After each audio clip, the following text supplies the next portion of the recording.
I'm Chris from Airwindows, and we're going to be doing more plugin compiling today. But this time I'm going to play one of my music jams, so that maybe it will be a little less boring, or at least there's something for me to do. So, on the back of that, and I'm waiting to see how my, yep, there we go.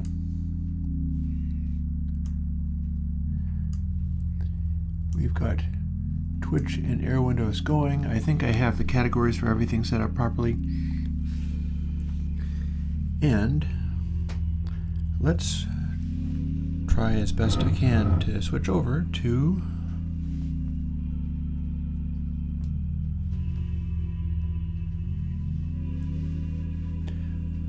our code view.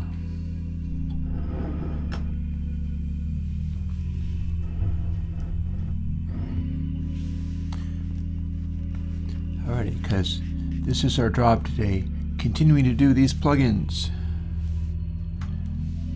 And I will be, let's see, resuming the Windows 7 world.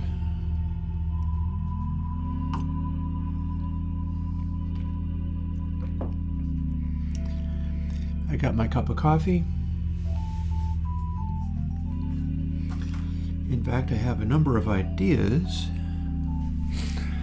that I'm going to be tossing around that I can talk with folks about.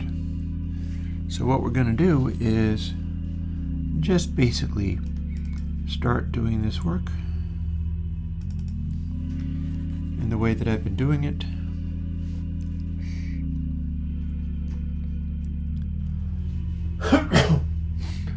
It's slow and kind of cumbersome, but like I said,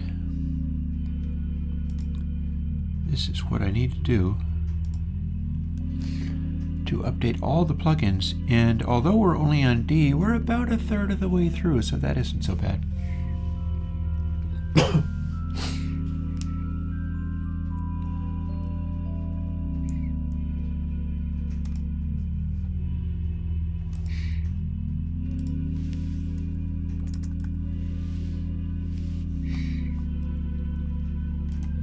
I'm tempted to say, if you guys have a particular jam that I've done recently that you'd prefer to hear, we can switch over to that, but for now, we're not going to worry about it.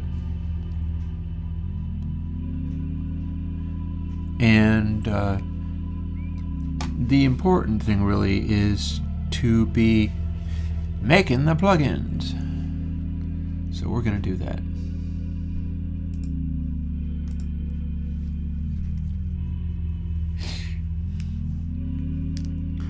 If it turns out that we get people showing up on the stream, then I will absolutely, although it might be, hey, MelYoung777. I assume that's going to be Mel. Yeah, so far so good. As in one plugin done. Option F4 quits out of there. Here is our workflow. Boop. Boop.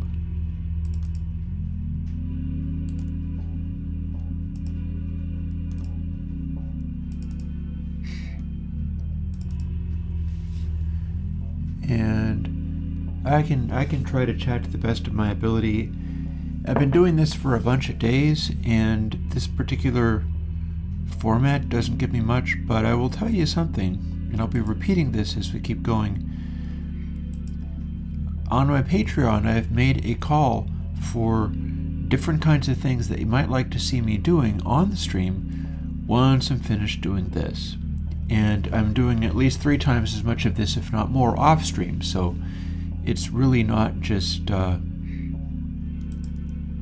not like I'm going to be doing this the whole time going forwards. We're going to be finished with this part once I actually get through it all.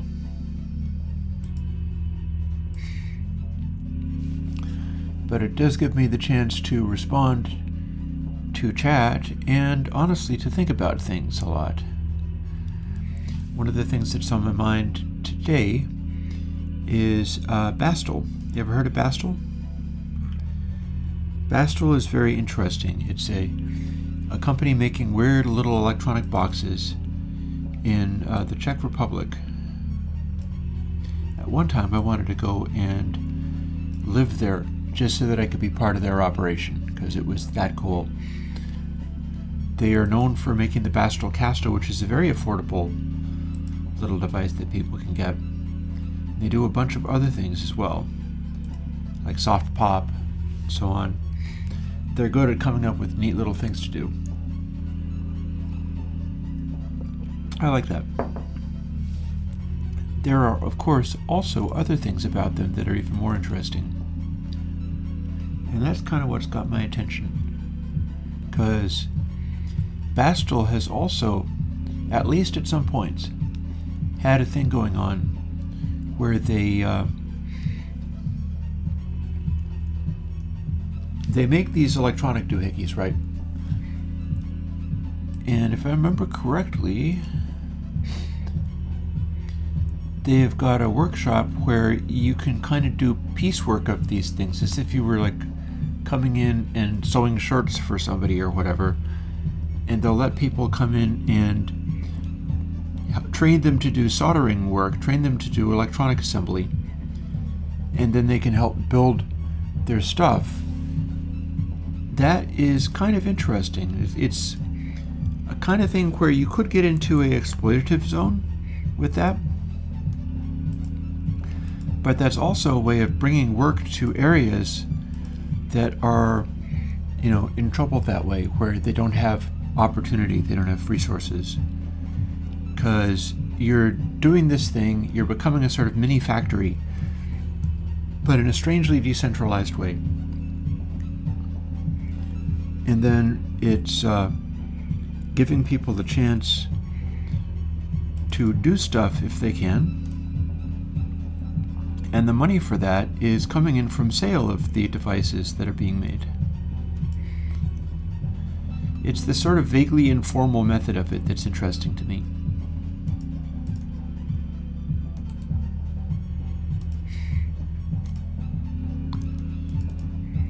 I'm thinking of this because the direction my life is going, there's the possibility of, likelihood also counts as possibility, so I'll keep it as that. Possibility of relocating, and I may very well be relocating to a place where there are similar conditions to where Bastel is, in a number of different ways. So that makes it interesting as to what I'm doing with Airwindows and this kind of stuff, and what could be expanded into, what could also happen.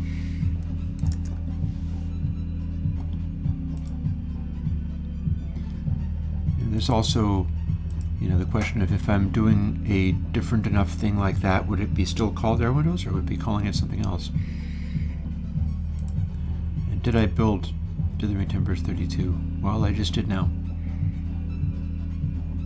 In fact, I think that is correct. That is the first time I built that one.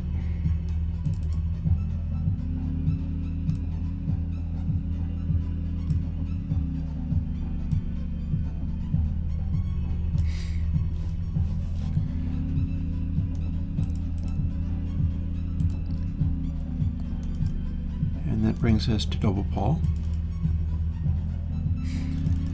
Yeah, an interesting thing that I observed as I was doing this, and also an interesting thing that I observed upon asking my Patreon what kinds of streams people wanted. Once I got through the do you want me to do a sound design thing and get a very exciting Summit synthesizer to do that with, and do patch design in Surge, or do you want me to get the ASR10 and do a sampler model? People were overwhelmingly on the sampler model thing, and since I am far, far away from being able to get a SP1200, although I have 12-bit sampler stuff in there, complete with a filter, which is the same kind of filter the SP1200 has. So there are ways I can kind of get in the rough zone of that with a physical device and then try to maybe record and work with that. But hang on, gotta click there first.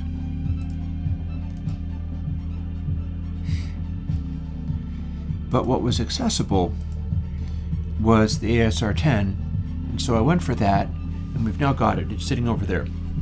It's I will, as soon as I stop doing this enormous burst of coding and compiling, I will be getting into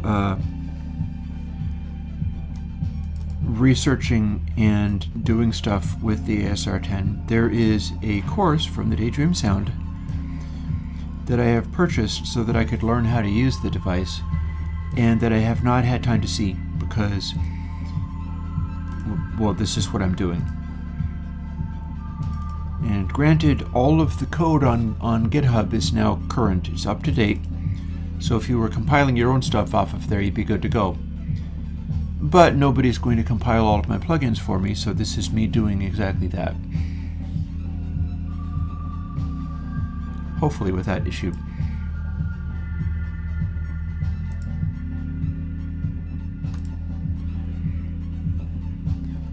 That is the hope, anywho.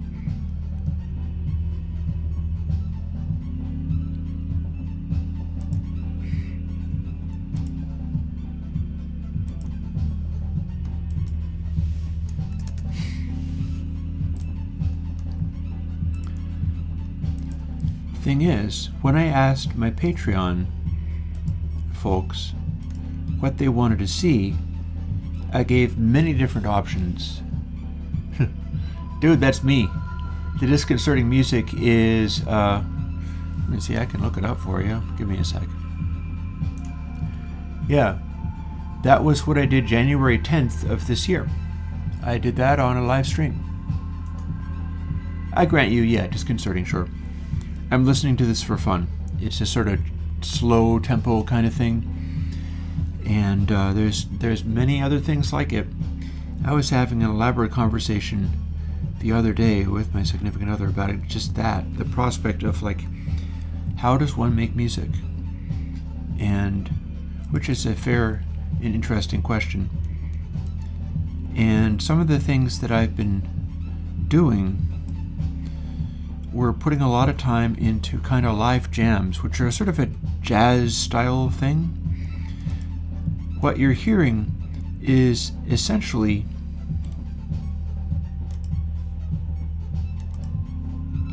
let me double check that I just got that right. Yep, good enough. This is like a jazz performance. This is a live jam. Granted, it's kind of doing the same thing, but to quite a large extent. This is what I made up out of the spot with a modular synthesizer and just like figuring out what to do just about from scratch. A lot of these times I'm starting with very little hooked up and it's making things happen, but rather than just playing directly on an instrument, it's making things happen off the modular synthesizer and going from there. There are other instruments involved too, other keyboards, live performance, but that's more or less the gist of it, is getting that going. So, you know, there may be other times that I'm playing tracks or whatever, and one thing about it, I know that it's cleared for copyright, because if anybody has a copyright claim on this, I'd kind of like to know about it. I did this. And I'm comfortable with it being mysterious. But yeah, the trick with doing this kind of thing is it is an improvisation. It can extend onwards just about indefinitely. It's just like a vibe. But there's no arrangement. Like, I grew up on progressive rock music. So I grew up understanding and liking shifts and changes and stuff happening in the music. This doesn't usually give me that. When I do these, and I've had people asking me like, so when are you going to put this out as an album? And I'm like, well, but no, because it is not. Oh yeah, they do copyright white noise on YouTube. what you do is you protest that, and then they back away because they depend upon people not noticing that they've done it.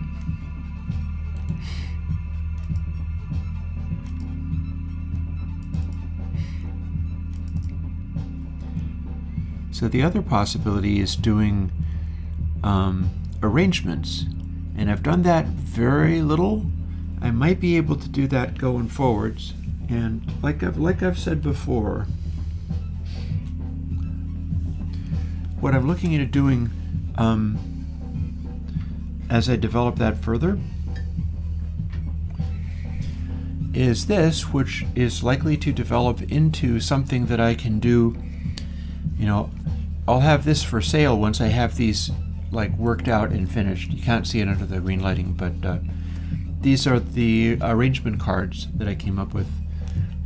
They're based on colors and things, and I've expanded that outwards to where I'm making abstract drawings based on what those colors were, and these are the songs that you write. That you take the hand of cards that you did, and you work out what that would look like as an abstract picture that gives you a sense of what the music might be doing, including things like this is a red swooping into a green. That's a striking change, so there's black outlines and a striking transition. It's like clonk into something else. A very progressive rock kind of thing to do. And that's kind of the idea, is draw this stuff up and be able to, that's the intermediate step that I think I would need, because I wasn't having any success doing the cards and then immediately going to composing on the synthesizer from that. I got stuck. So I think I need the intermediate stage of making pictures, and if I do that, I should be able to perfect the cards as something that people can actually buy and have.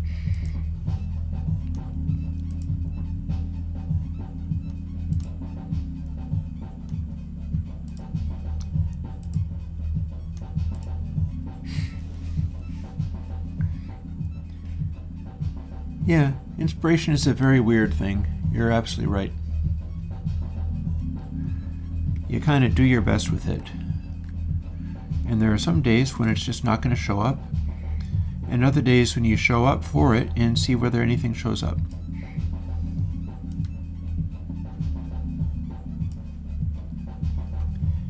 At any rate, the thing that we're listening to is January 10.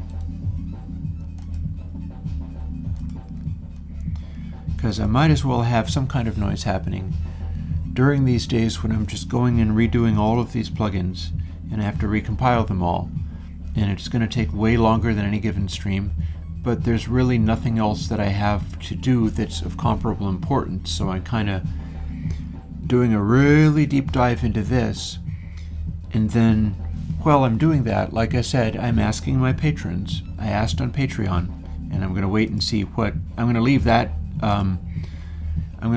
poll open for a lot longer, because it's not on a specific decision as to whether to buy a synthesizer that's currently on Reverb and could sell out from under me that has the parts that I need. Instead, it's more of the general question of, how do I spend my week? How do I spend my week doing these streams? And I'm already seeing some interesting results. For instance, I knew I was going to be doing coding streams. I also asked if people wanted me to be like playing Minecraft or something. I'm not seeing that much response to that, and that's fine.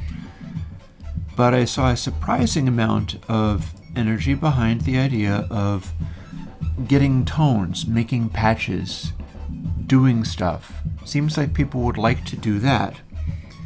And I have a pretty good feeling about it. Like, I said that I was going to be using Surge for the free aspect of it, because I'm very committed to doing some of this stuff in a way that is free and available for people.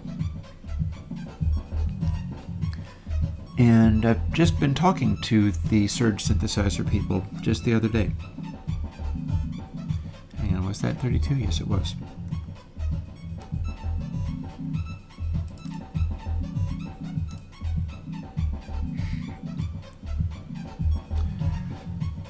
we were talking about my plans of expanding outwards into entirely different formats of plugin. Because some of the stuff that I'm going to be wanting to do, I will not be able to do.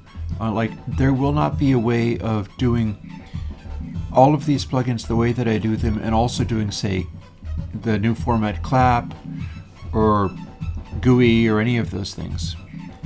None of that will be possible. So in order to move into a newer framework of stuff, and one where I can export plugins in a slightly less cumbersome manner than this, because this is terrible, the idea is doing things with like CMake and Juice, and maybe even the ability to build stuff off of GitHub and download the results, like not have to build these things on my own machine.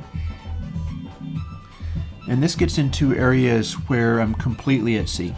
I don't know how to set that stuff up, but there are people who do, and I'm friends with them. So it's a matter of whether I'm smart enough to learn, or patient enough to hear, or whatever you want to call it. Because the other side of it is, I've done all this, I'm still working on some of these things, but if I was to add like GUI or whatever, what could I do that would be a suitably Airwindows solution to that? What would I be able to do that was cool enough and useful enough? And I think that I would be able to come up with some answers. There's stuff that I'd be able to do.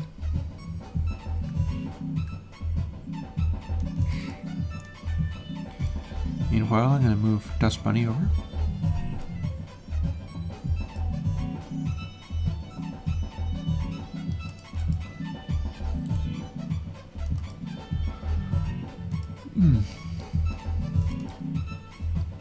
I do end up getting rather tired with these days of endless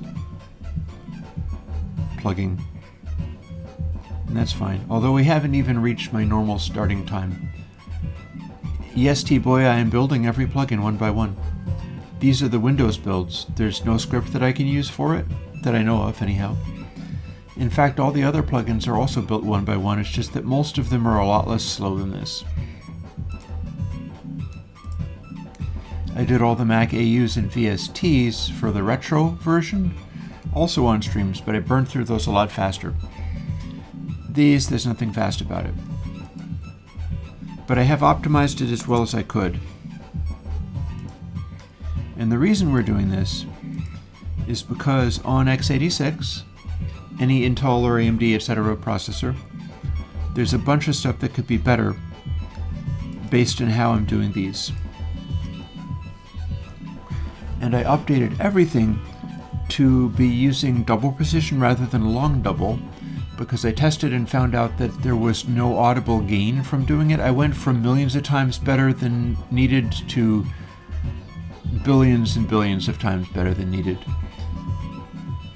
And I've also removed random calls in everything, and that's helping Linux more than anybody else. But it's also going to increase the efficiency of a bunch of the different plugins. No matter what you're doing, if you're running Deckraca, you're probably going to have it being way, way more efficient than before. In some cases, in such a huge deal that it's like incomparable. Like if you were on Linux, you weren't able to use Deckraca because it called random so many times per sample that it blocked execution. And that meant that if you instantiated Deckraca on a Linux project, everything would basically crash and die. And it made it unusable. You couldn't use that plugin until now. There's a bunch of them like that. One of the things that's happening is that the Surge project now needs to import and bring in the new builds of everything. I've got all of the code ready for them, but they have to do a lot of work, or so they say. I mean, look at what I'm doing and you get a little bit of perspective on that, but they have to do a lot of work to re-import everything. I just told them it would be worth their while. There are a lot of improvements in what I've done.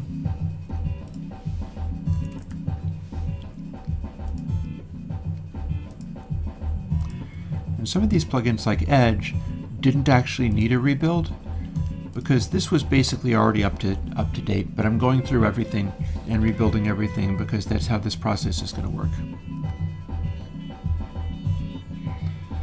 Walk through all this stuff, get new working versions of everything, and then put them where people can get at them. Early stuff was even more time-consuming, because the earlier stuff was all about making these changes, like removing the random and just looking through to see like what needed to be attended to in this old code base, a bunch of stuff that is not exactly new. Well, that's a freaky little riff. Listen to that.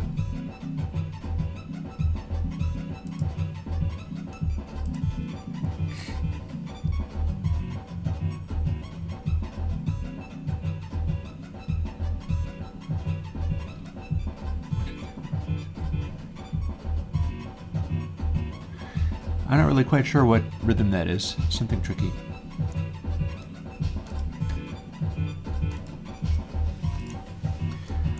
So when I talk about arrangement, I'd like to use those cards and abstract paintings to inspire me to do arrangements, but that doesn't mean it's going to be literally progressive rock. It might be using this same kind of instrumentation, this same kind of tones, which means it would be a sort of, I'd probably be leaning heavily into drum and bass, because I like the drum and bass rhythm a lot more than just thump, thump, thump, thump, thump.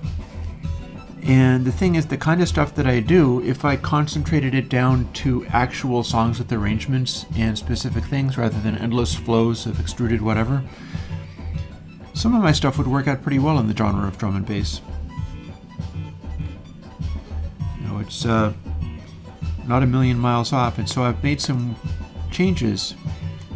One of the things I had made a note of and finally put into play, my mixing system now has Airwindows infrasonic on the bass that I use, which is a Music Thing modular chord organ playing mono. The sample rate is about a megahertz, so it has very good resistance to aliasing.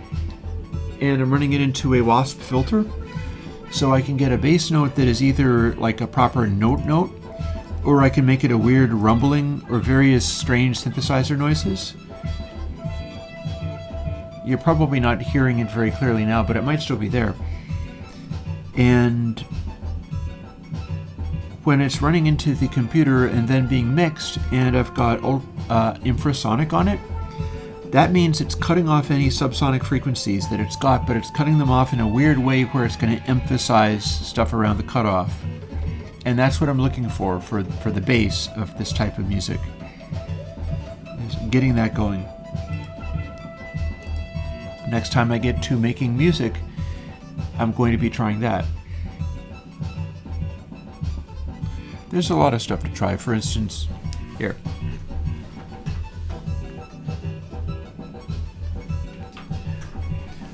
You may notice that the buyer is plugged in now.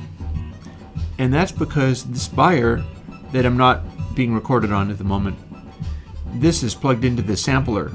When I learn how to use the sampler, it will be an ability to like make noises with the buyer, capture them into the sampler in a very nice high quality way, and then go bonkers, go like crazy ass nuts on what I do with that. So that'll be interesting as well.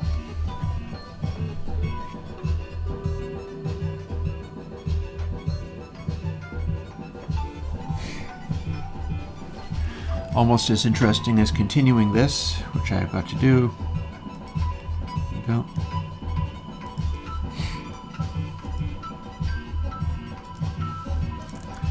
And as is my wont, I'm going to be doing this until 3 Eastern Standard Time.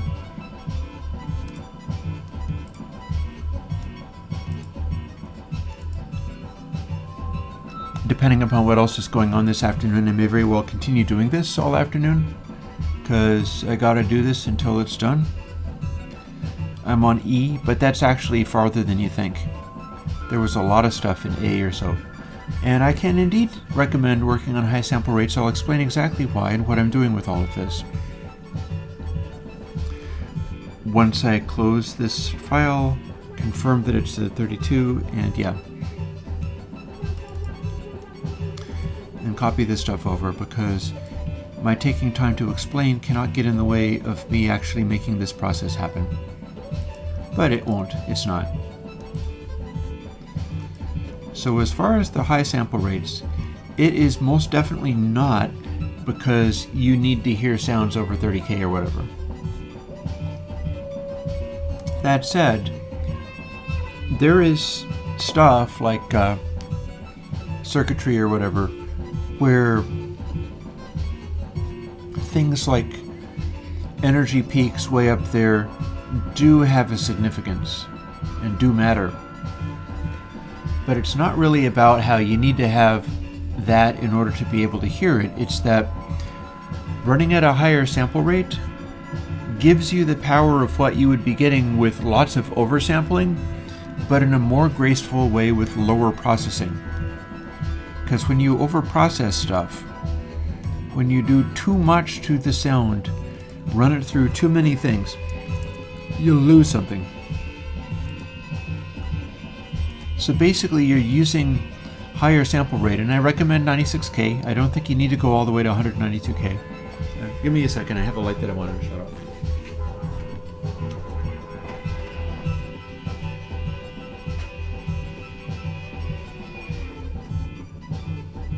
And I'm going to throw a log on the fire. It's good enough time to do that.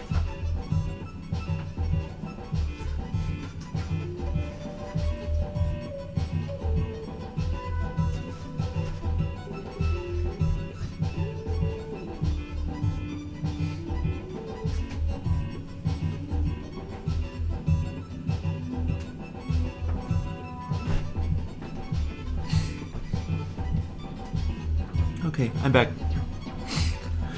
Got another log in the fire, we're all good. So let's see, where was I at? We have not built the 86 yet. We've only built the 64. Time to build the 86. And the 32-bit. So here's the thing. When you're working in a digital system that's using anything that's nonlinear, the sharpness with which you make a change in the digital sound will cause harmonics. And if you cause harmonics on the actual samples, like on the data, it can generate information that is beyond what we call the Nyquist limit. Nyquist limit is how far you can sample. Like if you're doing a capture of analog audio with a proper and well-designed sampler, it's going to resist frequencies that are too high for it to handle. If you then edit the stuff in the computer, you can then accidentally generate other frequencies that are simply too high for the sampling rate to handle. And when you generate stuff that is higher than the limit of the sampling rate, it reflects off. It bounces off the top of the frequencies and comes back down as inharmonic noises, like nasty, clashy noises. They can be plainly heard in a lot of different ways. If you do a sine wave sweep into something that is too high for the sample rate, you'll hear it like sort of birdie tones swooping down. And any other sound also generates these, but they're always bad. This is why people get really excited about oversampling, because they think that they can fix everything through oversampling everything that's nonlinear, or everything that's adding distortion. And distortion is very useful in many things.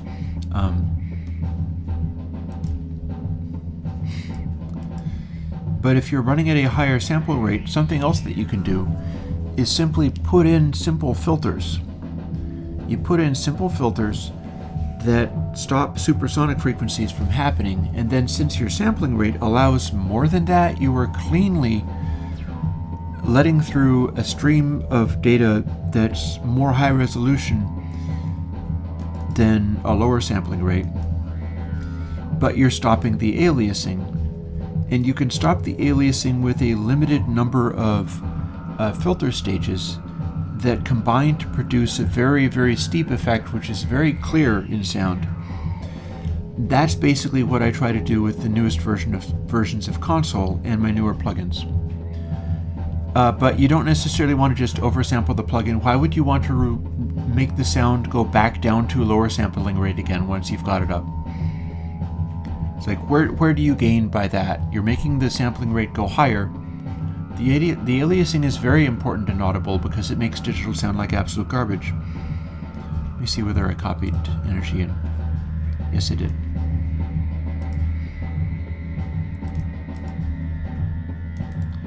Next, energy 2. So normally people go on about oversampling, and that's how they do these things. And if you were doing nothing but isolated pieces of distortion and everything else was just a digital audio workstation like raw digital mix or raw digital EQ, all that kind of stuff, then you can get away with not applying the filtering in a higher sample rate. But it's still not going to sound very good. And if you're incorporating enough stages of subtle nonlinearity to get stuff to sound like a analog mix, which is this is kind of what you're hearing, is you're hearing one of my tracks from earlier.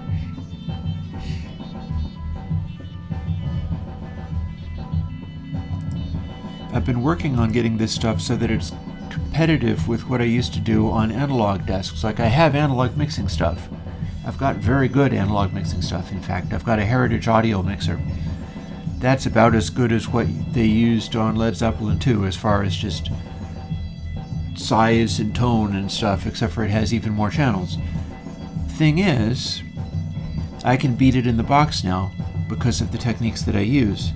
But one of those techniques that got me there was the decision to run at higher sampling rates and use this distributed filtering. Because when you are dealing with a chain of nonlinearities, here's what happens. I build energy 232. Here's what happens is you might have a sound and then you've got a nonlinearity, distortion or something, and it causes an artifact. That artifact is going to be higher frequency than what you started with. You go into another thing, that other thing also has a nonlinearity. The other nonlinearity works off of the previous distortion and takes the aliasing artifact and increases that. So basically, the more stages of distortion, even when they're subtle, it'll add up. But if you're filtering between those stages, and this is me having copied energy too, yes, I have a very hard time keeping track of this stuff when I start talking. It's okay. If I do it terribly wrong, I will be able to go back and do some of these back over again. With a bit of luck, I won't have to. So distorting aliasing is just going to exponentially magnify the overtones that you've got. Like if you've got an overtone off of a 1K tone or a 10K tone and it's aliasing, it may, for instance, generate a 60K tone, which is reflecting down to a 12K tone. And now you've got the 10K and the 12K tone, but the one is totally not supposed to be there and it's just a nasty thing. But then if you distort the result of that, now you have additional reflecting aliasings, but they're off of the 10K and the 12K tone that was produced from before. It just adds up. So if you're running on 96K, you can add filters that catch these things before they start happening. And you can add filters in a very basic, simple way, which doesn't eat a lot of processing and has a natural sound, provided that you're cutting it off high enough that the slight phase shift of the process doesn't sound unpleasant. Even if it was like what you're hearing, which is Console 7, was designed cutting off right at 20K and not ultra steeply either.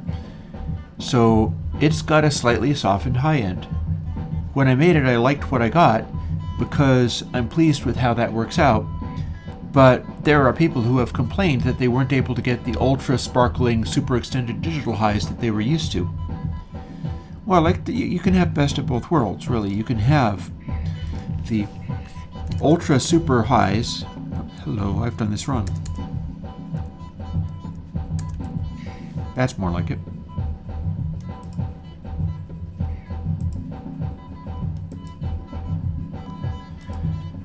You can get those ultra super highs in a console mix if I design it to cover that. And it's not really about there being more information, because you can't hear the stuff over 20K. But you can apply a slope at 96K, and because you don't have to apply it all at once, you can have small amounts of filtration in multiple stages in multiple places in your mix.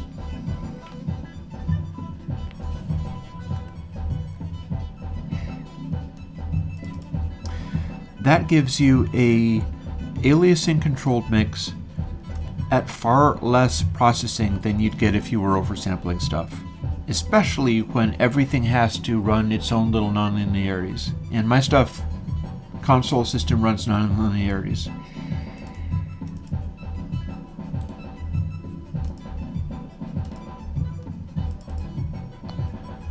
Double check to make sure that I got ensemble. I'm checking every time now because talking about this stuff is distracting me. But I mean, this is a stream, so it's like if there's any time that I should be distracted and not coding these as fast as usual, it would be this time. Like, I'll still be doing this once the stream is over. Pretty much, yeah. It's a simplification, but the guts of it of that assumption are kind of correct. I don't know why you would need to do that, but I suppose you can if you like. It's not what I would do. Hopefully once I've done all of this, everybody who's using Airwindows plugins will be able to run pretty much twice the sample rate they previously used without any consequence. That's one of the reasons why I'm pushing so hard to get all this done, is because it will enable you to do stuff that you wouldn't be able to do before. That's the whole point.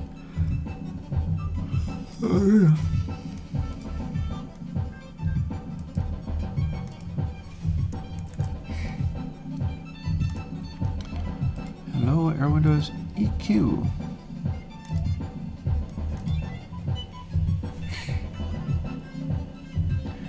Yeah, one of the things about it is if you have a mix, right? Like, here's something that I did. I had somebody with a mix. It's the album that I recently did for Warsiki, and it's an entirely digital mix, but it sounds arguably bigger and warmer and more analog than the previous one, which was an analog board. And he had 48K files. So what we did was simply make the project file be 96K. And then we imported all of his tracks in, and we're doing it in Logic, and Logic asked, do you want to upsample all these to match the project? And we were like, yup. So it upsampled all the tracks to match the project. And then we were working at 96K natively. Because the thing is, all of the plugins, especially the nonlinear ones and the things like with time constants, like compressors and things, all of those things were operating at 96K natively. When you do a full mix in 96K, even if you start with band-limited source components, you're going to get an output that's legitimately 96K.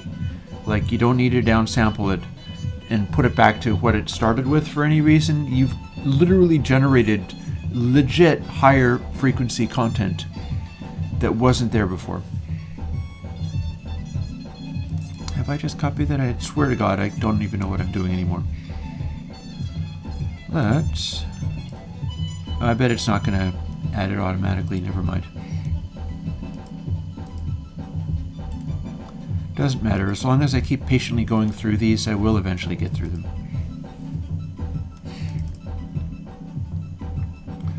And that's why I'm doing this, is to make it so that people's CPUs are able to work at 96K.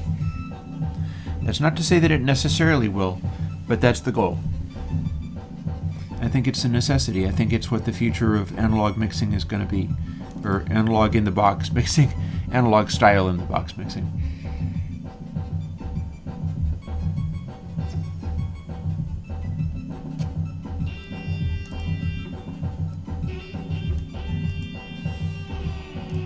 Heck of a sound that was, goodness.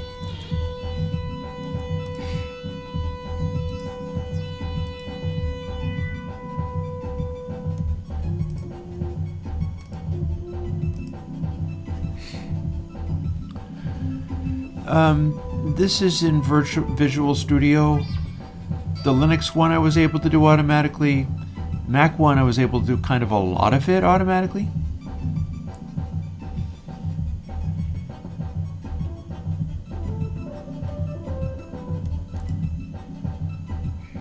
Are we done? Yeah.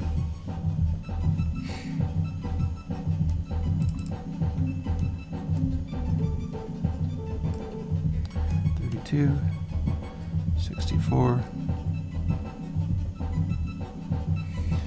Yeah, I mean, the highs are going to be refreshing, not necessarily because you are hearing the supersonic things that were captured, but because it is going to always provide you more space between capturing the audio correctly and running into aliasing. And aliasing is a big problem with digital audio.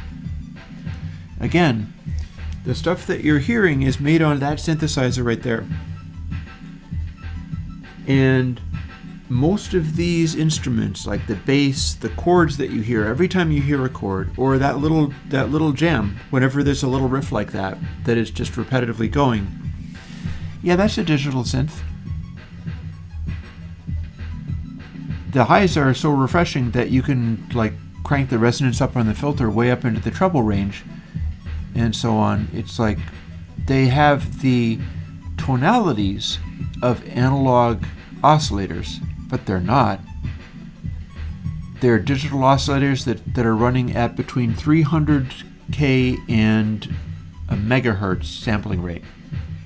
The mono ones are running at a full megahertz sampling rate, because I was able to do that with those little devices. And the chord ones are a lot more complicated, and they can only go up to 300K, and that's what I'm running them at. And that's why the highs of these instruments are refreshing. They're naive processing. Did I actually copy over every trim? Yes, I did. Okay. I swear I forget every single time. I have no idea where I'm at.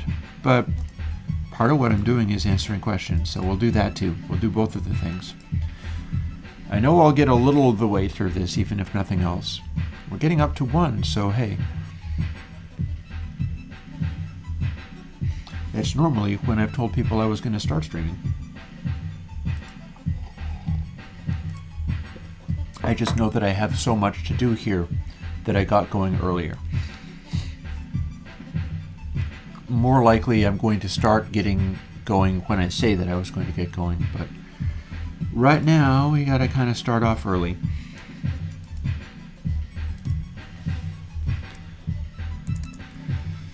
But I am very certain about this. I have strong opinions about oversampling. The way I see it, once you've upsampled to a higher sample rate to do your work, you should never downsample again, because there's nothing to be gained from it. Why would you go down to, unless you're doing stuff in a super hyper mega upsample rate? But certainly throughout the mix, like you can go back down to your 44K or whatever when you make an MP3 out of it, it'll naturally do that.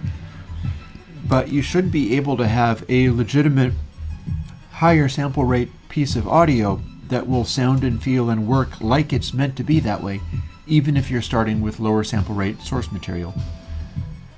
And maybe there will end up being ways where you can run, like if your DAW is at a higher sample rate, I see no reason why people couldn't come up with ways of making software instruments running undersampled, running in the lower sampling rate and just feeding the higher resolution chain. And then you get some gain off of that. It would work a little better for you.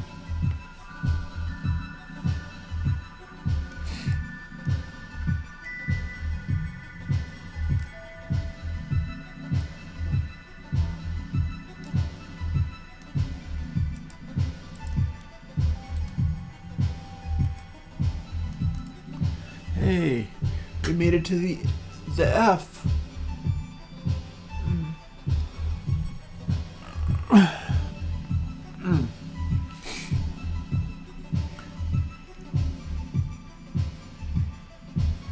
Audio recorded at 96K? I could. If I thought that the sample thing that was supposed to be running in, like the virtual console, was meant to not be doing hypersonic content, I absolutely could. Because that's exactly what you do. That is what you would do. If you've got nonlinearities, and you know you're going to be distorting, and you've recorded a thing, you're at 96K, but you also know that you've got legitimate frequencies that are coming in, you're at 96K, so you have a 40K tone that's meant to be there. But if you distort it, you're going to get an 80K tone that's not meant to be there. What do? You put a filter in, and you start taking down the 40K tones. You can't actually hear that, but it will cause problems if it gets through. So yes, you would filter the legitimate audio recorded at 96K in the belief that the part that you care about is the part that's audible. It's a very interesting world. It's a completely different way of approaching all of this, but I find that it's giving me very good results that I swear by, and we're just going to continue to dive deeper into all of that. I have many good ideas that are coming along. For instance, I think I might need to have the Mackie 8-bus idea be like console M or something, because I have an idea for console 8 that could replace console 7 and be significantly better and more flexible and more interesting. That I'm kind of enthusiastic about. And it's basically, why have I done, hello, did I just, no, this is x84, 64 rather. Tell you what, let's do this over. 64, I'm having a hell of a time with this. We built this, it's up to date. Now I have to change the name, which I've been doing every single time, but you got me talking about this kind of stuff and I'm losing track of everything. This is just about how to balance stuff. And now we can build the one that's supposed to be built. Yes, I would filter it before adding processing. That's exactly what you do. And if you're doing it in this distributed way, you don't have to do an incredibly insanely steep filter to do it. You can use filters that sound better.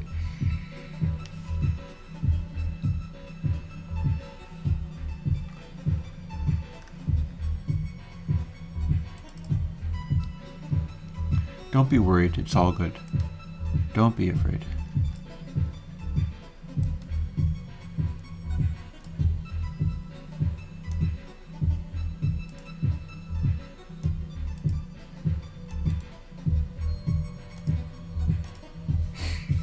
Floor.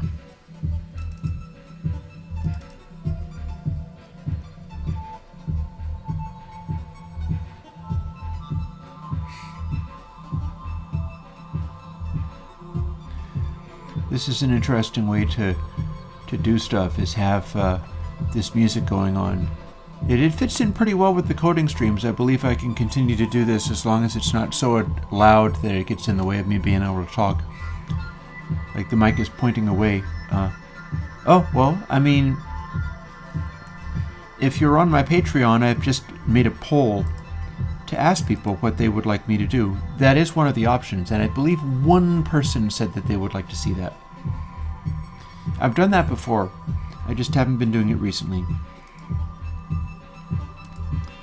What happened there is I'd been doing that for many years with a little group of people, and we ended up having political differences that were pretty significant, and I gave them all of the old worlds that we had played on, but they're kind of ruined for me, so I don't enjoy them anymore.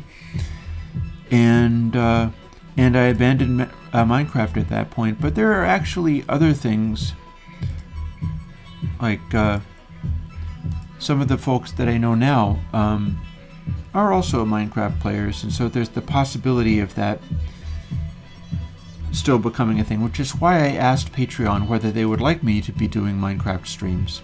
And again, like, there's a lot of different possible answers, and one person, the last I checked, asked for Minecraft stuff. So we're probably not going to be doing that. But it's not impossible to see. Mainly where I'm at with this right now, and what I'm doing, going through all of this, is I'm trying to work out a schedule. How many of these have I got? Oh, not bad. I've done like 23.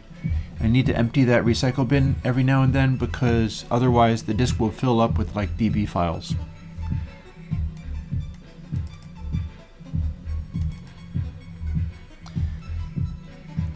But yeah, I mean, the secrets to Minecraft as a thing is that I can't care too much about what I'm doing in it, because there's a lot else to do. I've got a lot to do, and really can't consider Minecraft to be a serious or important thing. But it's just derping around and doing stuff. It's kind of like this, but whereas I need to make every single step of this be accurate and perfect in order to have all the plugins built correctly, Minecraft, it don't matter. I get blown up by a creeper, it doesn't matter.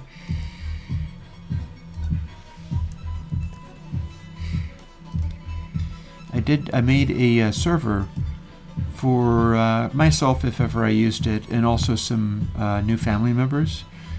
It's the kids of my significant other, who probably aren't playing on it either. But I did go to the trouble of setting that up in case it would be any kind of handy. So that's where that stands. Oh, and you're remembering City Skylines. Another thing that is actually quite fun, other than City Skylines, is Kerbal Space Program. There's some great things in that you can do. Every now and then I go back to a video that I've repeatedly watched. It's the Loading Ready Run folks. They're favorite people of mine. And there's a thing called Watch and Play that they do. And they, on one occasion, did a Kerbal Space Program on Watch and Play, or something like it. I don't remember exactly what it was, but I remember that it was Graham and Alex, a couple of folks that I really like, and they were going to figure out how to do Kerbal Space Program without actually getting any instructions. So it was kind of glorious, I'm not going to lie. That was rather special, and I always enjoy rewatching it. Because when you try to put together actual rockets in these horrible ways, they would make these terrible experiments that were not really very effective, but sometimes they flew, and they would make a big mess in so many interesting ways. Now, let's see, have I got all of the things I need? Yep. I can also check the sizes of these respective things to see if they're about the right size, and that reminds me whether I'm doing it properly or not. I'm just trying to get all these little reference points because my head will be very distracted going through all of this. And that is natural and normal. To be focusing on it for too many hours at a time will just leave you like a twitching wreck.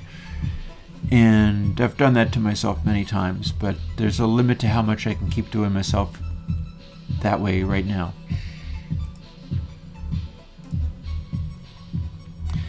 But yeah, I used to do some City Skylines. I don't think I've ever tried to stream Kerbal Space Program, but it's interesting in its own right.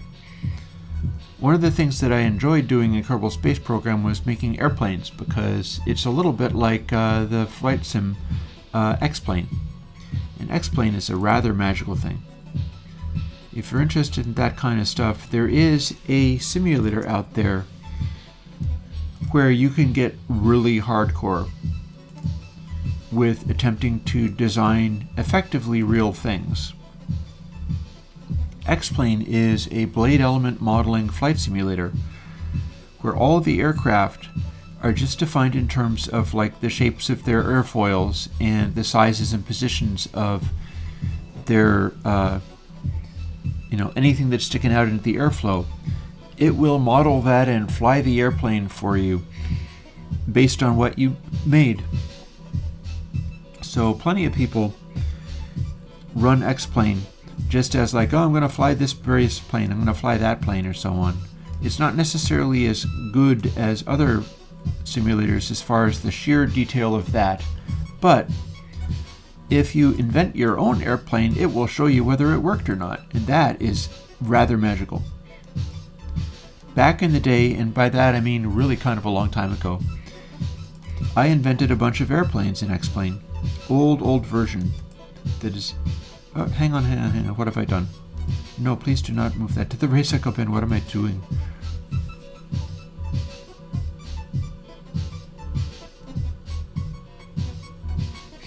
Yeah, and oversampling in a plugin is indeed never infinite. Yeah, no, X-Plane is a very special thing. And my way of interacting with it has been to try to invent airplanes, and either ones that are very realistic or ones that are very sort of science fiction or whatever.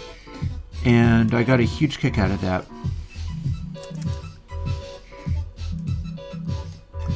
Depending upon, and you know, one of the things about X-Plane is that Austin Meyer, who builds X-Plane, is absolutely a Mac guy, so you know they're supporting M1 processors. So I could end up doing that in future if I decided I wanted to go there. Probably once I get the more updated laptop that's more flexible for me taking on the road and stuff.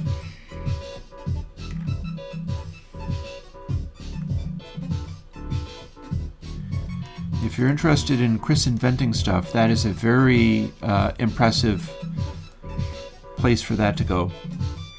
Because it's like, okay, Chris from Airwindows, and I'm building and inventing airplanes now. Let's go fly them. Not that I'm actually doing that, but I pretty much did that thing, and it's very interesting.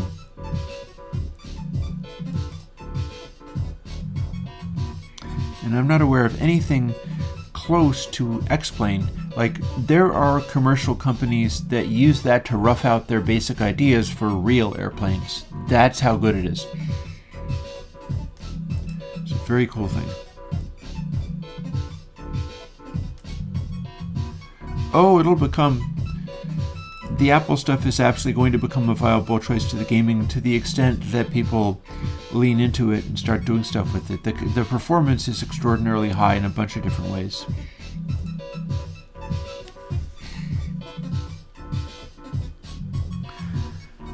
That said, as long as you can get a hold of third-party GPUs, the PC world will probably always be able to have isolated instances that are beyond anything Apple does.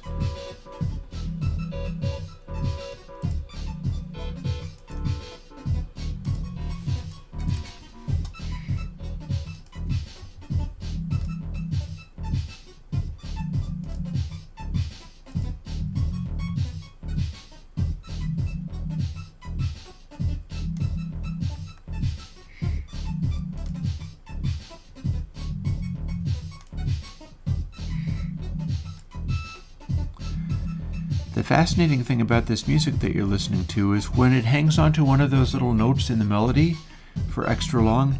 I never programmed it or told it to do that. It's the circuitry kind of throwing in weird variations because it's doing its level best to be very organized, but it's not really a computer. It's an analog device, and it'll just kind of throw stuff like that in sometimes.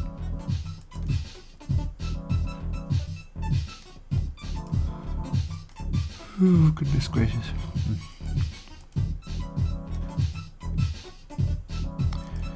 I bet I can get halfway done.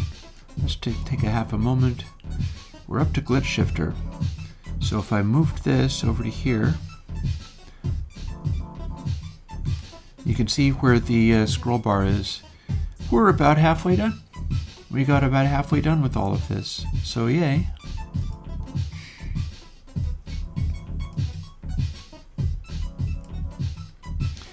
On we go. Maybe we can get a little past halfway done. before I have to log off and lie down for a while.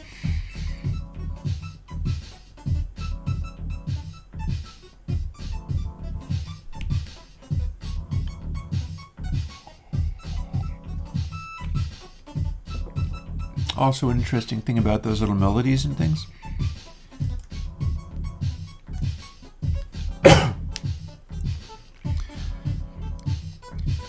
Doing stuff like that in a modular synthesizer makes it extra interesting because rather than programming all those little notes in, you're kind of making machines to make stuff play. You can do the same thing in Bespoke. I kind of just haven't, but I could. And that's an interesting form of composition. You're starting to include stuff where you're building a machine to make music do various kinds of things.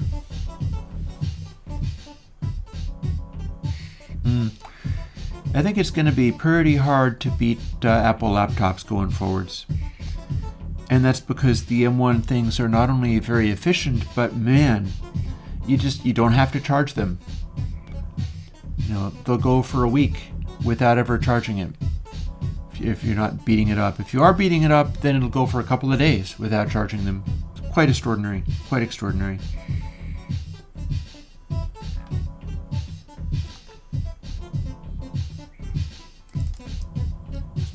One of the nice things about laptops is when you can just take them places and go around. You could be out in the wilderness. And yeah, well, that's fair. That's a whole other thing. The walled garden is becoming a walled protected garden. Like, I work with the code signing because it's kind of important. People being willing to work with code signing.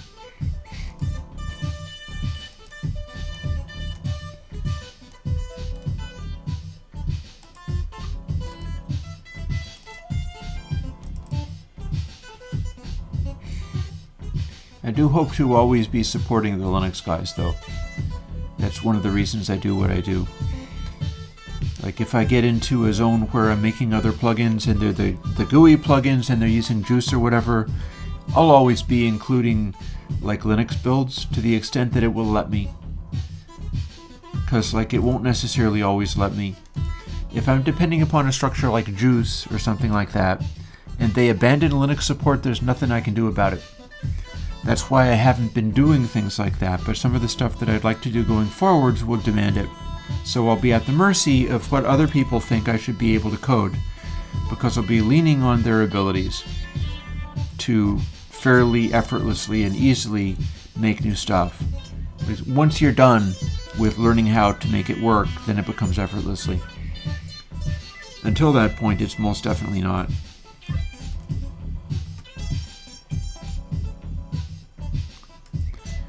The synthesizer lead is a pair of Make Noise O-Coasts, and I've got them installed in the lower cabinet there and set up to MIDI control so that I can solo using those if I want. Did I copy this? I swear to God, every single time I'm checking to see whether I did the thing. It's okay, it is what it is.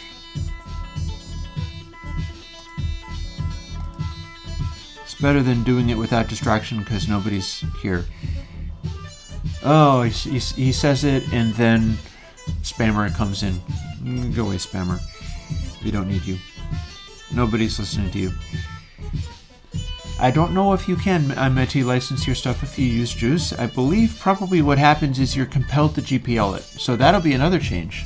Like, if I move into there, I will be forced to GPL everything that I do. I won't be able to use MIT license anymore, and so I won't. That's a fairly big deal. You know, in that calculation, it becomes a question of like, okay, I do MIT license for certain reasons. Is that getting me anything, or am I just getting exploited? And I think the answer would mostly be I'm just getting exploited. So there's no special reason to resist being forced to change to GPL. You can also pay an enormous sum, which basically goes to pay Interlock people, because they are the ones that own Juice now, and it blows my mind that people still go along with this, but they do. I would rather boycott Jews, but it's the thing, and apparently open source projects are using it as well, and since it's GPL and so on, and the people who are using it are clever enough that I feel like they'd be able to get out of a jam if there's a jam that comes up with this stuff. And that's what makes me a little more comfortable with it.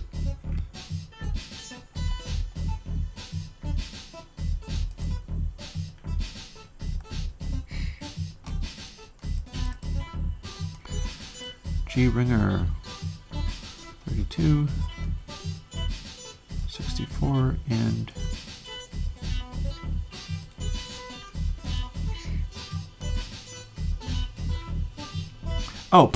even if it was GPL, debetches that somebody's going to be using the source for closed stuff. Sorry. Oh, hello. We've built Grooveware before, have we? Look, there's a VST project VC. Well, no matter. We'll build it again. Let's see if this causes a problem. As that database file isn't supposed to be there. I don't know what happened. What else is going on here?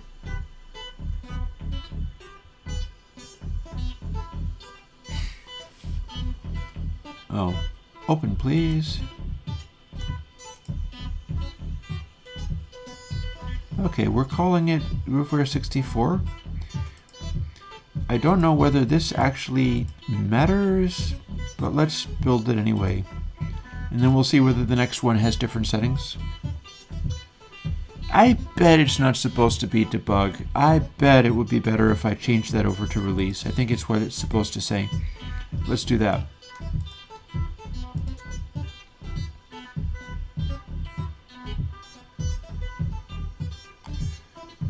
It seems to have worked.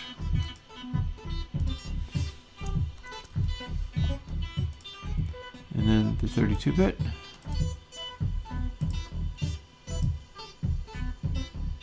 Yeah, I think that the regular ones are release rather than debug, so I don't know why that did that. There's a bunch of different folks in the chat. There's like 5 of you out there. There's somebody on Twitch, and then there's 4 folks on YouTube, and who knows who else is there. I think if you're not signed in, it doesn't show you.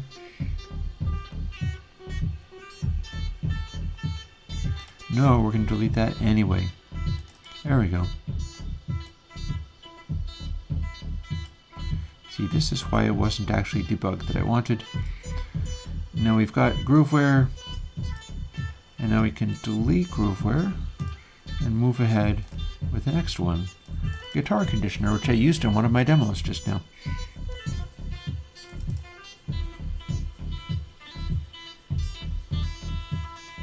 No, I don't think the formulas used could be copyrighted. Don't think that's a thing.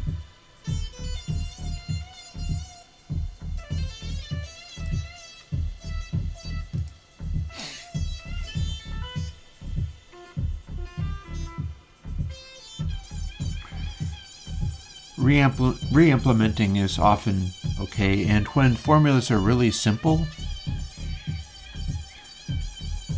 it's all very tricky. I consider that stuff all very tricky.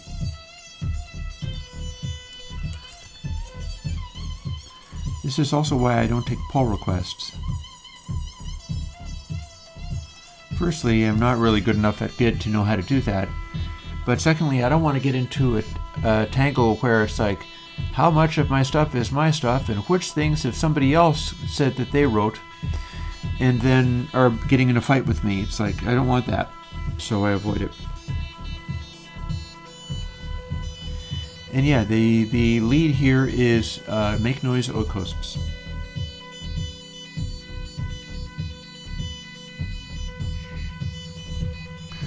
And that sound is stuff being modulated, like filter being modulated by, and it's not filter either, stuff being modulated by a random sample and hold generator. And the sample and hold generator is taking in a rhythm from the rest of the mix. And it's the same rhythm that's driving the hi-hat. Let's see. guitar conditioner. Did I just build this? Looks like I did. That's the trouble when you get into this kind of thing. It's like you're completely lost at all times. There's just so much. There's just so much to do.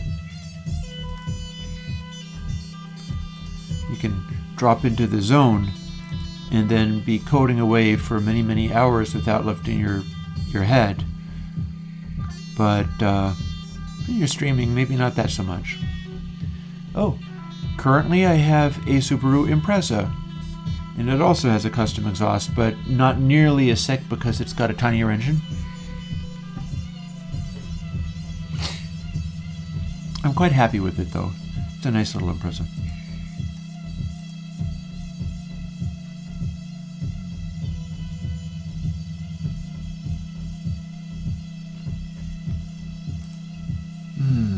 Let's see, 32.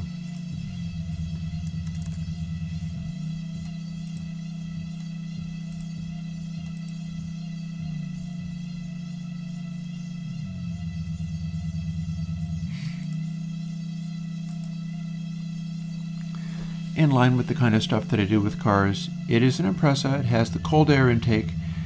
It has a custom exhaust with Borla muffler, and I deleted the resonator in the middle, and it can do probably about as much as 50 miles a gallon on exactly the right trip, which is like all highway and particular kinds of hills and valleys. Dynamite and Frost King applications, just as before.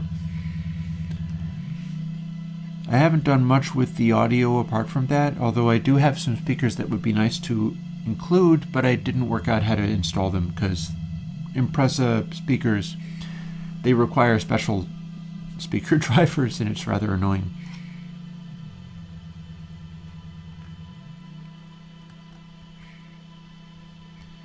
Let's see, what else?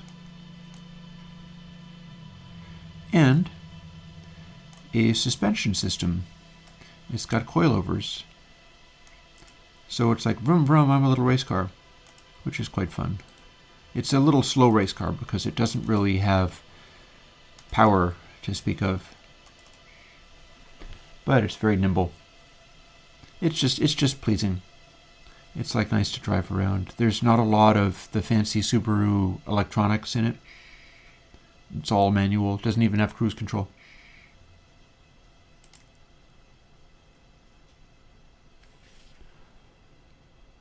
Right, and the music will continue when morale improves. Or I can loop it, or I could play something else if you like. You want to pump up the energy a little bit? Requests. Those of you who are here, pick a beat per minute. We'll go from there.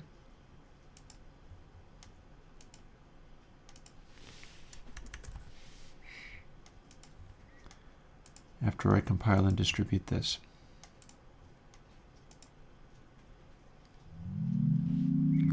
Yeah, because there's the same thing starting over again.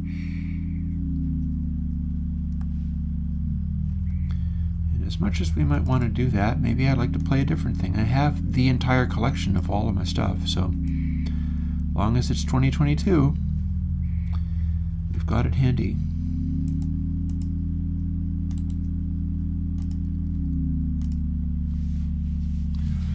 I don't have the Dragons album handy. Oh, 140, huh? That could be done. So what I'm going to do is quietly shut off that. Go back into Open, Music, Chris 22. So 17, 18, 210, 215, 217, 222. More recent or less recent?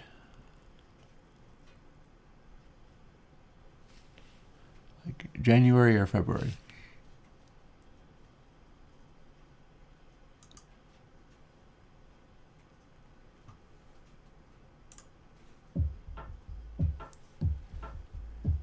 So here's one.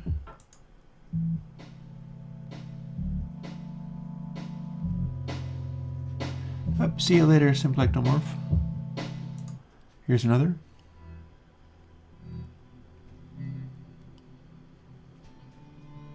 There's a guitar in there.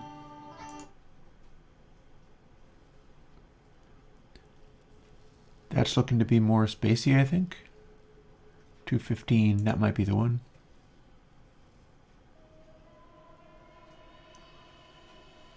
This one's looking to be more freaky. I hear a strange noise happening.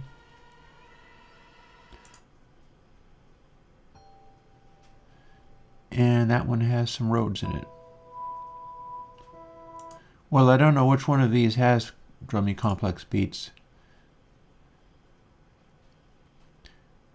Let's see what this one has. Oh yeah, Bastel has a lot of fun things. So let's see.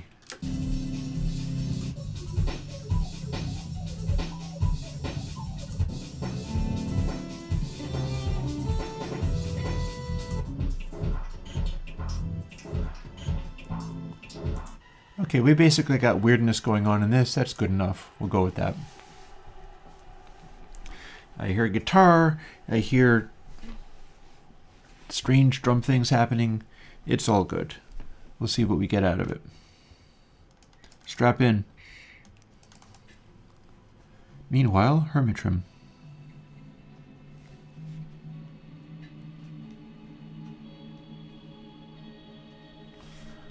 There's a guitar.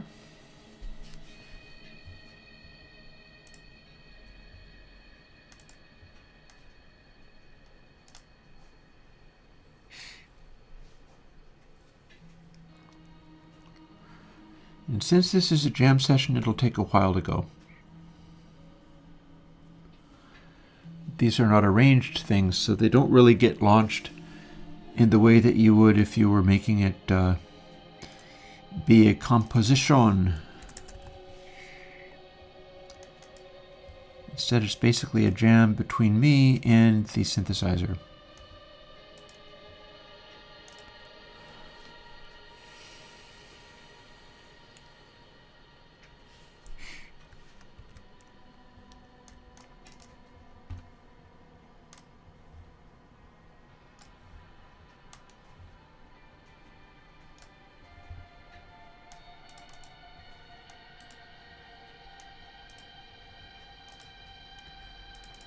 This one I had to do a lot of work to get working, but it should be fine.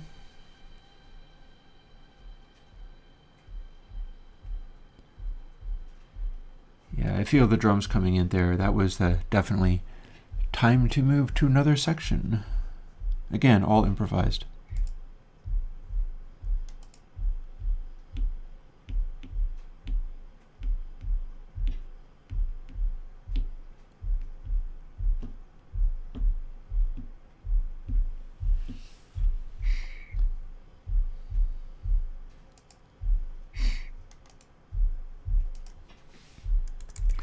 Actually, I'm not quite sure what's going on there, other than it is a low thumping.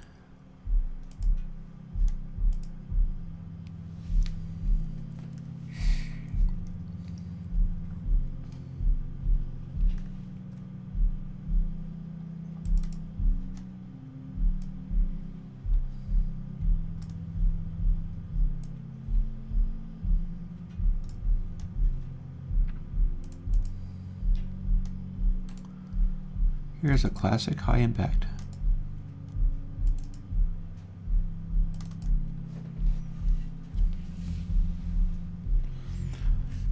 This guy has generally gone over pretty well.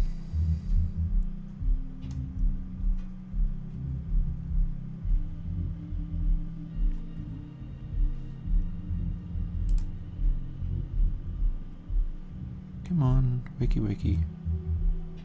There you go. Very good.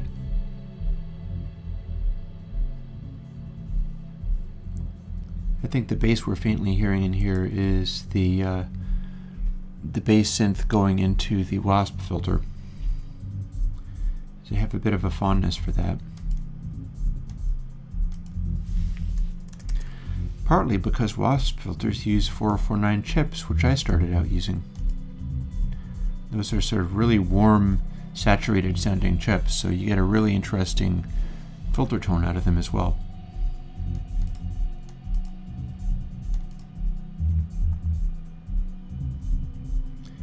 And they should probably all have heat sinks, because used as the way they're used in the filter, they have a tendency to burn out.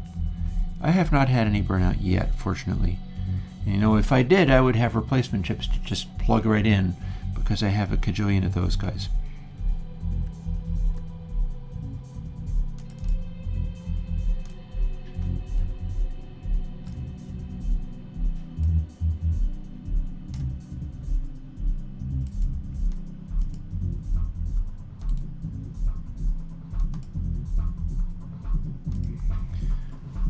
And we are clearly doing our breakbeats. We're doing our breakbeats into our Blue Lantern sour filter. That's obviously what I'm using there.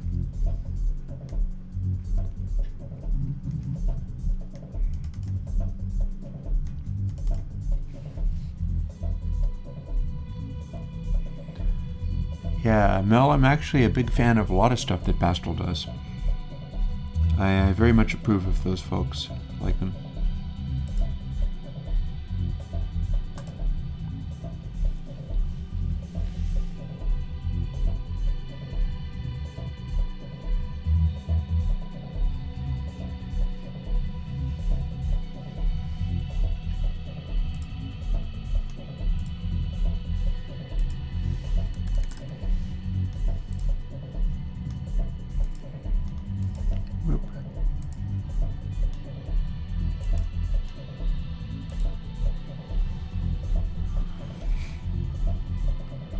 This is one of those jams where I would not ever be making it to an album or anything. It's like nice but boring.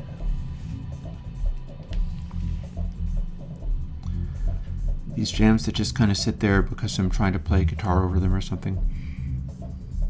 This is why I want to start doing arranging.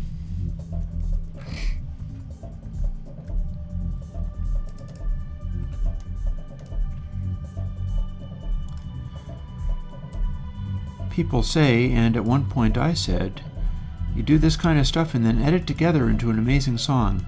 Unfortunately, that doesn't really work practically. And I'll tell you why. If you're fixing to record something like this, and you're okay with it being a long, like 2-hour-long extended flow, well, this lends itself to that. But if then you're trying to edit it down into something that's arranged, what do you pick and where? There's no distinct stopping or starting points to anything. Essentially, all you're doing is making this thing in one form that you would then decide to be another form. Hey, 3 people on Twitch, cool.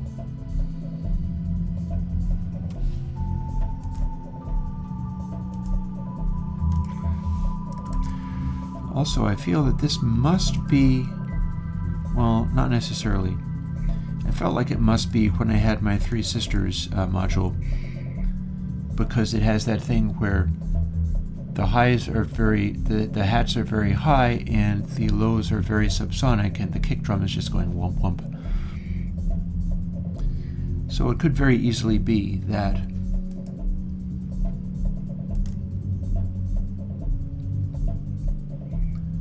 But before I did that, I was running the kick drum into one of the Dopefer SEM filters, and that also gives you a sound. Arguably, a more suitable sound for some kinds of things, like old hip-hop or whatever, works very well because it's like what you had in the SP1200.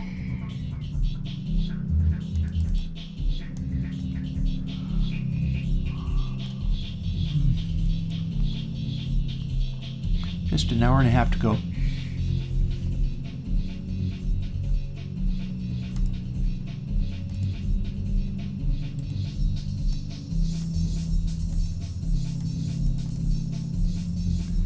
Hold. This one ends up being quite handy for some things. It's an unexpected pleasure to have discovered this as a filter, because it's from the statistics world.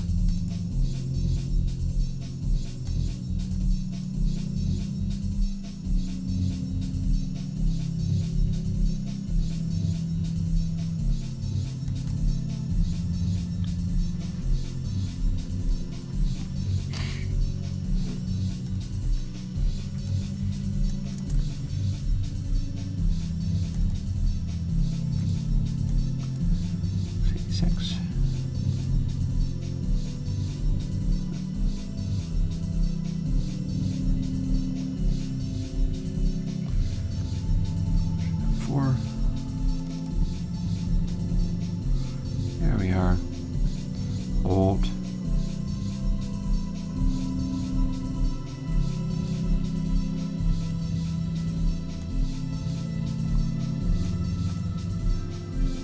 Ombre. Totally different thing from hold.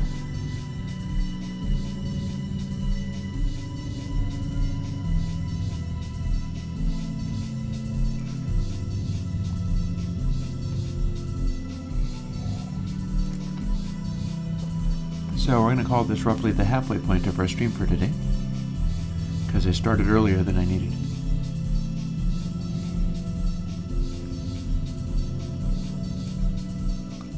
Let's see if maybe I can polish off all of my coffee and keep this going at a good clip. Sometimes I don't. I'm like, okay, we're finished, and look, there's still coffee here. I guess I'll dump it.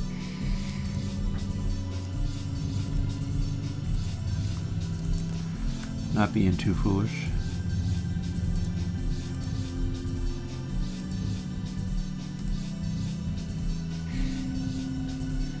Yeah, the interesting thing about getting bass off of this stream, this is my monitoring system.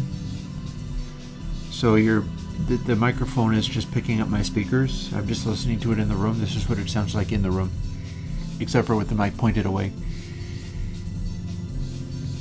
So yeah, if you need me to do mixing for you or whatever, I've got a pretty good monitoring setup. I'll be able to hear what's happening in the bass.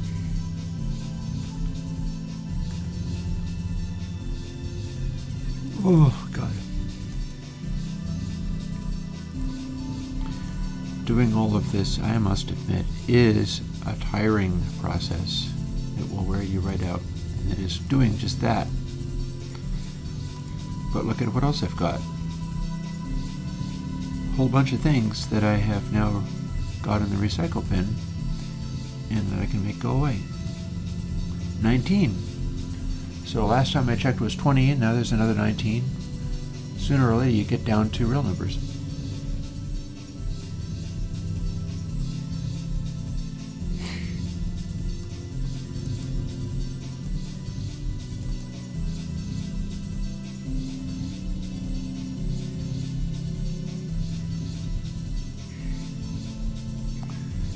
We could boost this volume a little bit, maybe. It's definitely not that loud. Don't want it to drown out my rapidly failing voice, though.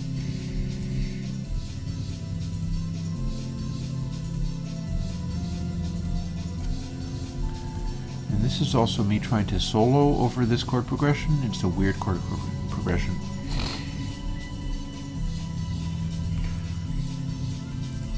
Not the easiest.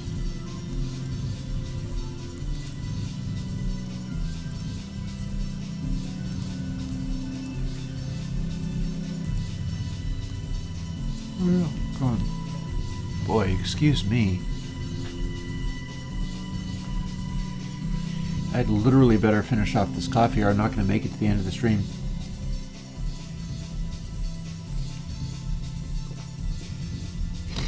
Busy day for Chris today.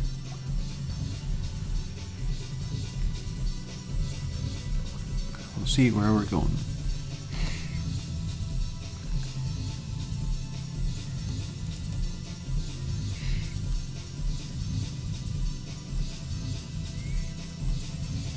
Whether I can still drag and drop properly. Looks good so far.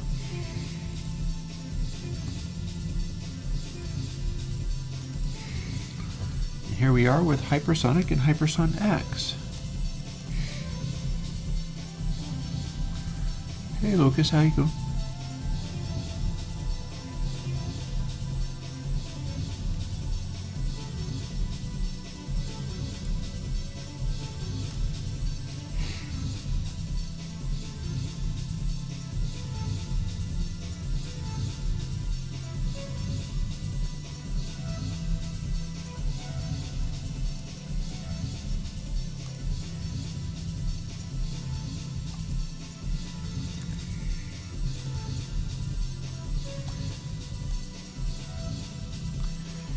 Yeah, maybe once I'm finished doing all of this, I can go and, hello drum and bass. Maybe once I'm finished doing all of this, I can go and look up that loading ready run gameplay video on Kerbal Space Program and watch that for laughs. Just relax a little bit and unwind.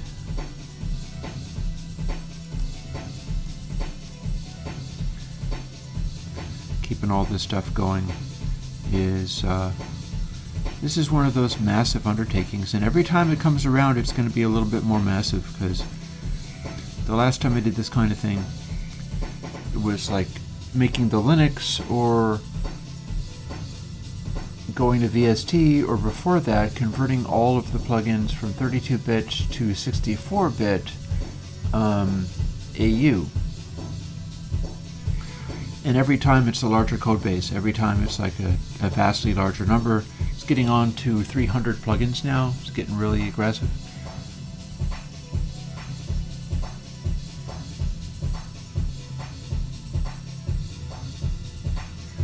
But there, I mean, I'm not sure if you'd call this drummy complex beats, but it is at least a drum and bass beat.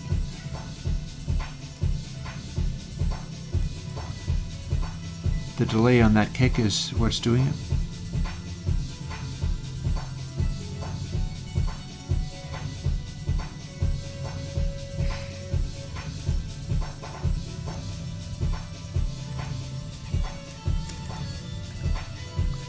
Guitar, because it's out of tune.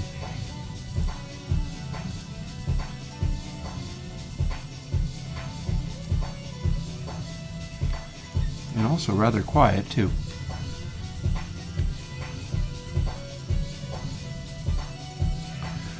Let's turn this up a little bit. It's definitely on the quieter side. If I can reach the control.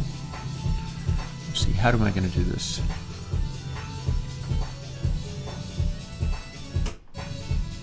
What the hell did I just do? Whatever I did, it wasn't what I thought I did. Give me a second. Gotta fix this. We went to mono. Not that you can hear a difference. Your feed is mono.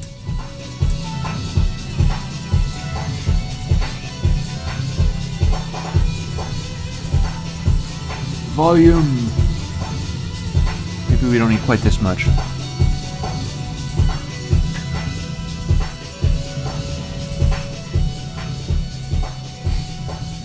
There we go. Now I can talk too. So where are we at? Did we just complete this? Yes, we did. And in theory, that means that we've done both. Yep.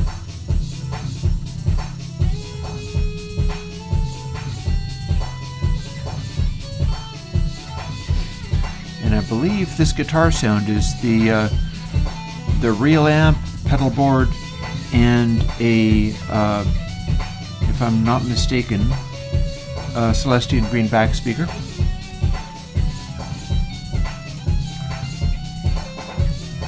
Doesn't mean you have to like the playing, but bits of it are okay.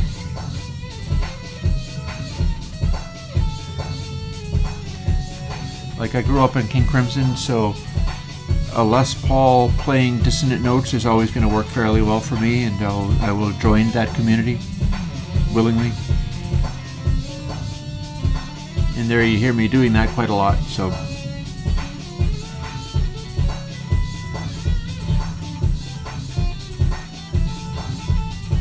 Hello, Matthew Smith Undercover, how's it going?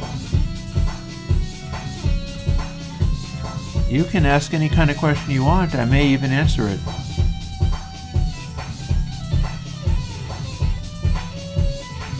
And there was a little shred, right there.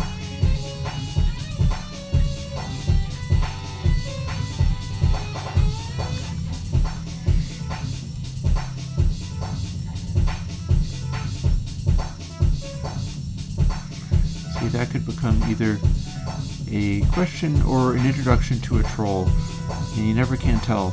So I am eagerly awaiting and finding out what it is he got in mind.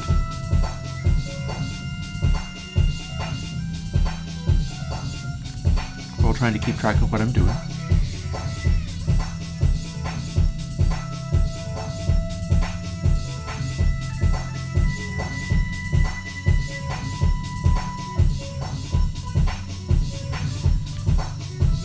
How dumb do you think I am? Don't be silly. Now you are just a joker. Look at you. Look at you. How dumb do you think I am? Come on. Bye. Okay, I got somebody pouring into the chat. Some kind of nonsense going on.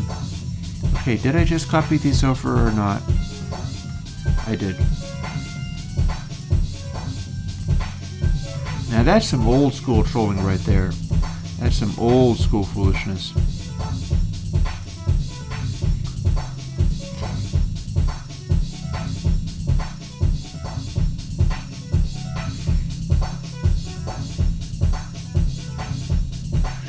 It's not even a very good sentence, honestly. Silly, silly peoples. That's what you get. Welcome to the internet. This is what the internet is often like. Infinity 264.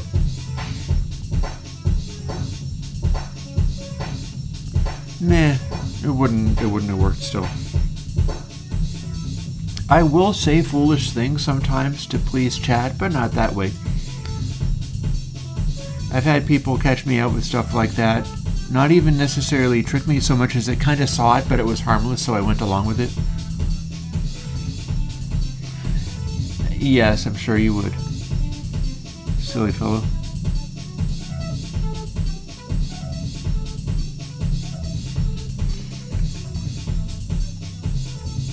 Does he get to laugh?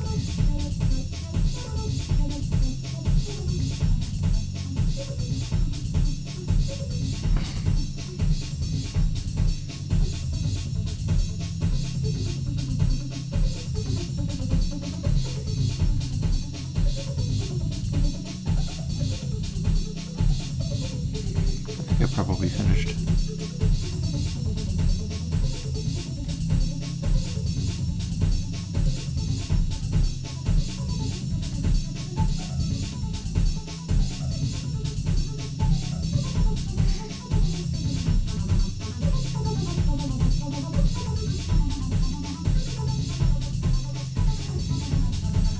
Infrasonic I've just put into action. I just brought that into my mix for next time I start doing it. Ooh, trolling is just something that people do, man. Back in the day, I have drawn pictures for people on 4chan, like a good 20 or so years ago. That's why I said old school trolling, because that's what I was thinking. It's like, wow, I remember when that was the kind of thing people did.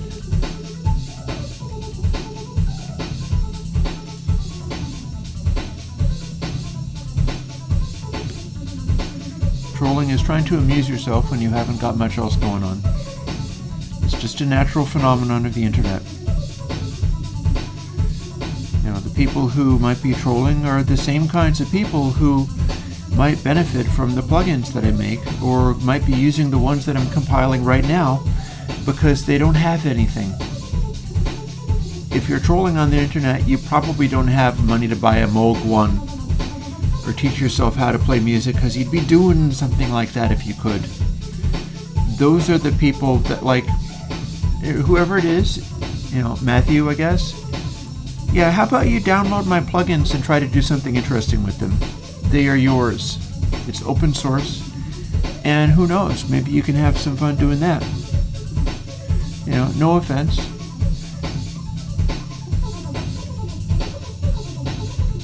I mean, you don't have to. I'm just saying, you know, I'm here for people like you so that you'd have something more entertaining to do. It's what you were doing was I'll grant you it was entertaining. But I mean, there's other ways of being entertaining. Or other ways of being entertained. Yeah, like here. Infrasonic 32. Maybe you're on a really old computer because you can't afford better because you're just like trolling randomly. I'm building plugins to support your machine. I work really hard to make sure that they run efficiently and so on, so you can dive into this stuff and actually be doing something that's maybe more interesting. If you want, you don't have to. What's going on here? I don't know. I'm compiling a bunch of stuff. And I've got some aggressive music going on a little more loudly than normally. I'm not sure. Well, there's nothing you can do about trolls. They're just going to show up.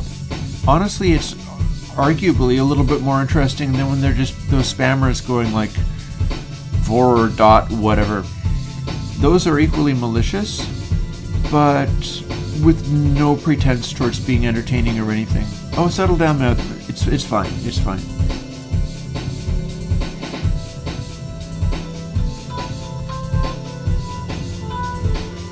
People have funny attitudes sometimes. Yeah, don't fight with each other. I don't like it. Yeah, all that kind of stuff. I will make plugins for poor people of all descriptions, including morally poor people. Maybe they could find something better to do with their lives.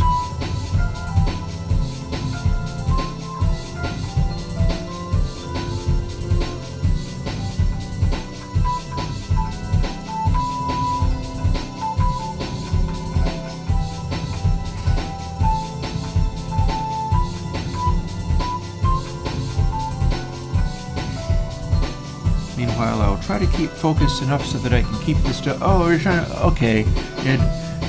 Like with my autism and stuff, I'm not very good at picking up jokes, especially in text. So no offense, man.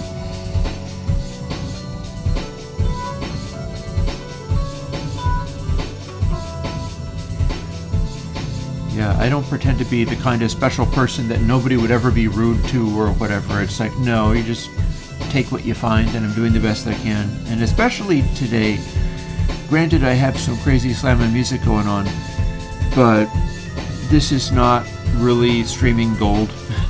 I just have to do this. So, you know, I'm sharing it, and we got about another hour to go.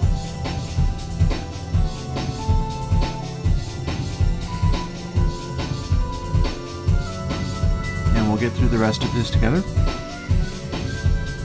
Or we'll get through some of this. I'm probably distinctly past halfway now.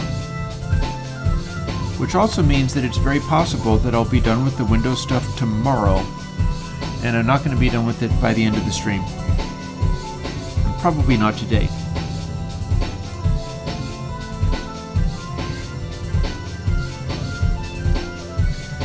Now, what I hear in the soloing in the background here is digging all the sounds.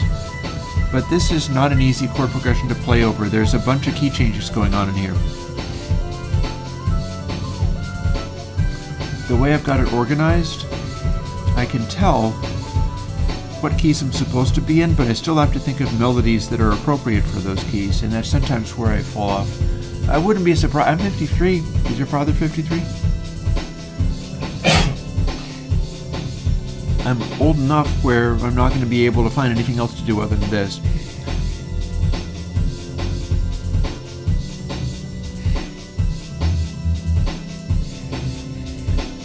The harmonic parts is part of what I've been doing all this time, with all of the chord progressions and the circle of fifths stuff and those wheels that I make, and then the slide rule that I put out. Yeah, did you guys know that I applied for a job at Valve? They had applications up. Yeah, I'm like 5 years younger than your dad. I don't care, man. I enjoy being old much more than I enjoyed being young. Being young sucked.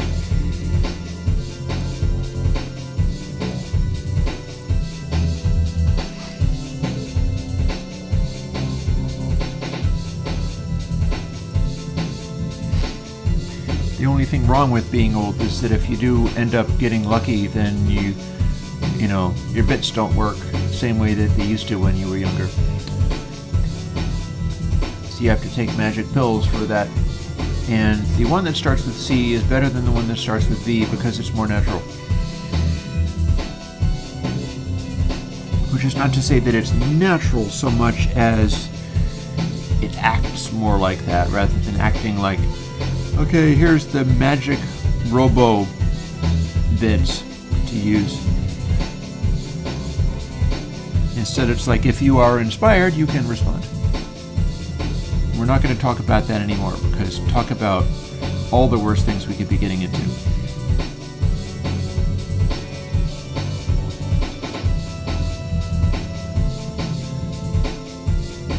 Hey, chat, maybe don't fight with each other. I'm not sure what it would what it would benefit. I'll keep doing this regardless. I mean, if you want to fight with each other, that's fine too, but I don't think that's necessary.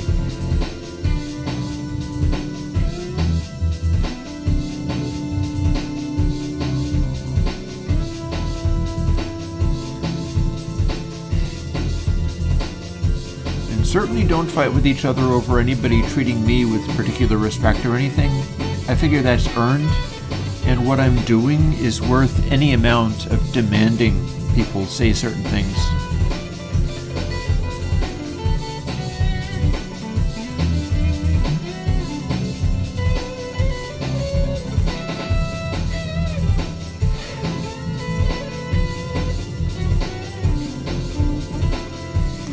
Some of this guitar playing is coming out okay.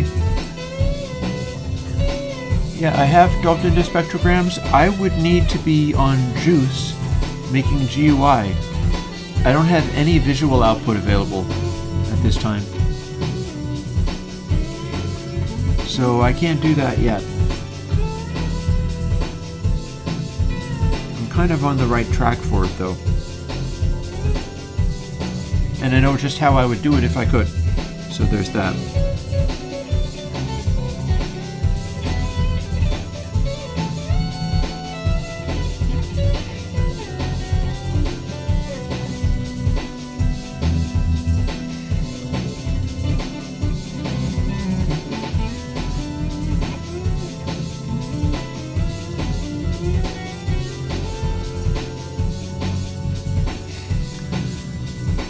I don't know how to use VSTGUI. Plus, it's not I couldn't do audio units using the same method. So it's going to be Juice when I finally get into that.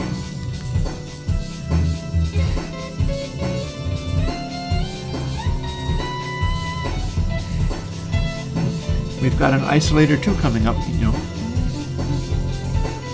This is Isolator 1. There's an Isolator 2 that's coming up, and I might be building it right now, because the stuff that's coming up is also in this queue. So let's go and see. Firstly, finish building this.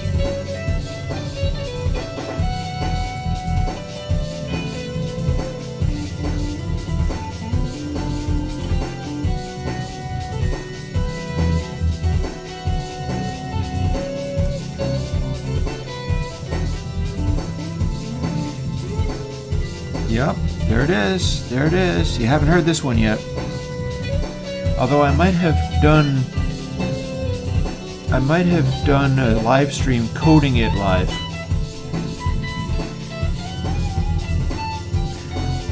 You know, I'm not going to Righteous for YouTube stuff anymore. There was a place where it was relevant, but currently what I'm doing is different. I'm not using Righteous myself. You can, but I'm not using Righteous myself.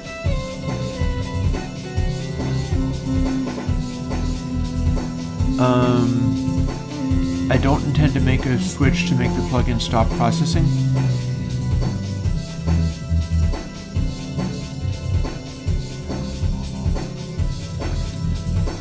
Hang on, you. There we go. Here's Isolator 2.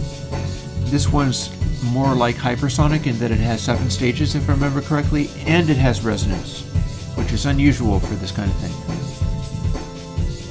And it is a smoothed coefficients.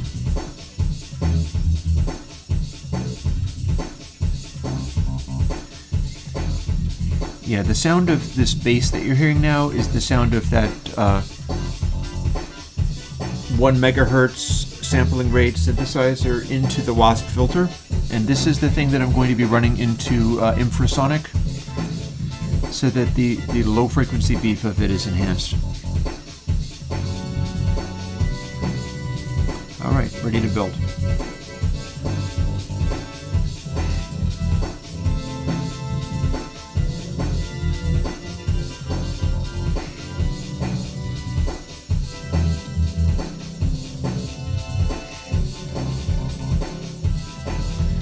these ones don't go into the collections. They go into another folder marked upcoming.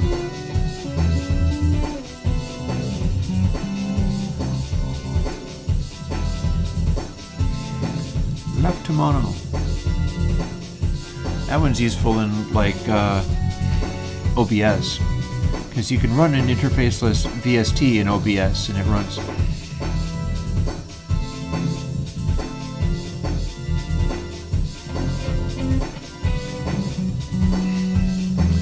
See another control list plugin.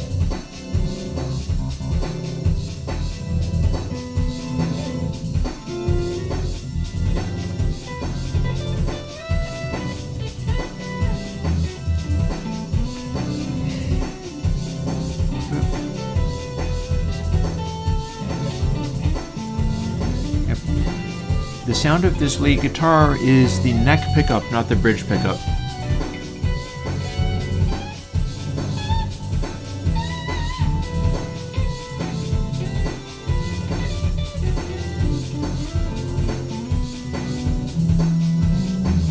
From when? I forget. I can look.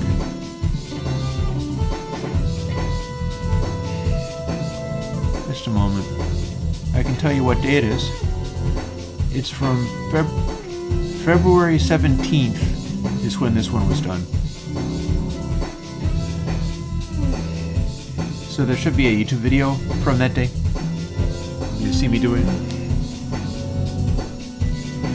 Did we successfully do? Yes, we did. Now that's the bridge pickup.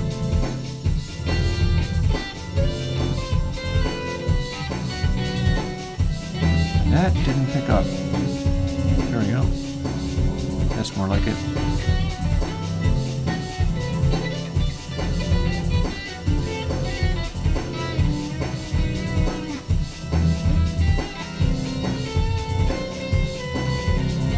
How many of these are stacked up?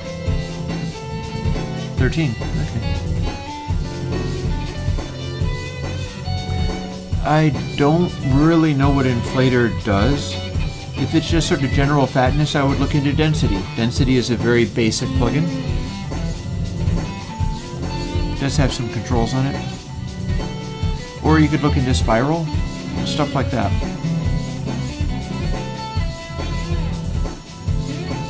If you want a more compressy thing, look into recurve.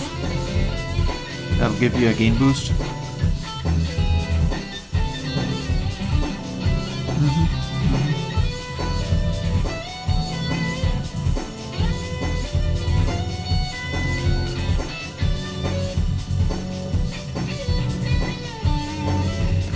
This is actually a challenging chord progression to play over. You can hear it going to a number of different keys in the course of this. Yeah, I don't know what it is either. Nor have I ever heard examples of it, strangely enough. I build my own stuff, so I wouldn't have run across it. I do know that it is well respected. People do appreciate inflator.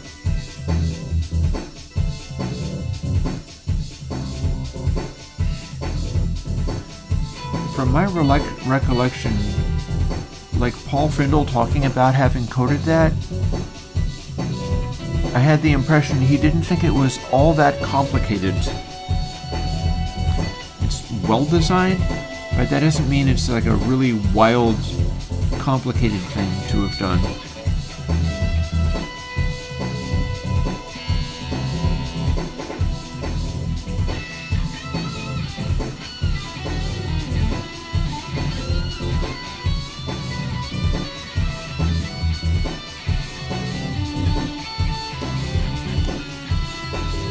Here we get into this orange pedal.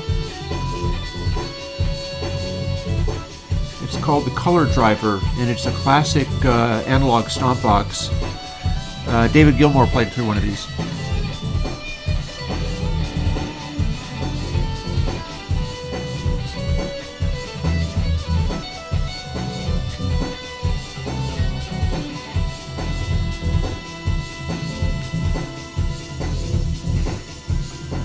You get a sort of real crunchy attack on this stomp box. probably want to look into how it's done so that I can do my own thing in the same general vicinity, because that's kind of how I interact with that stuff. I won't want to duplicate it, but I'll want to figure out, like, how does it get there? Like those chunky attacks. Do kind of my own take on those.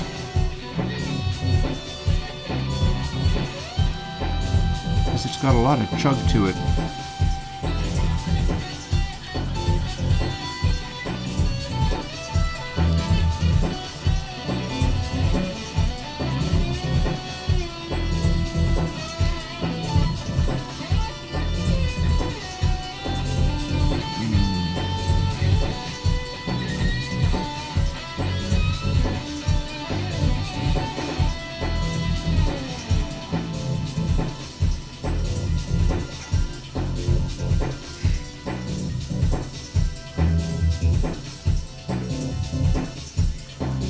Gotten up to low pass.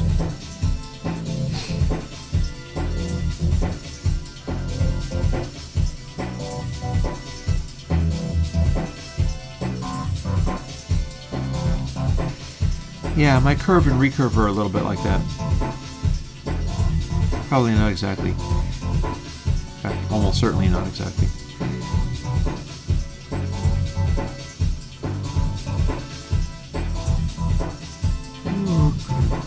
Excuse me. There's been a lot of this lately. A lot of this compiling.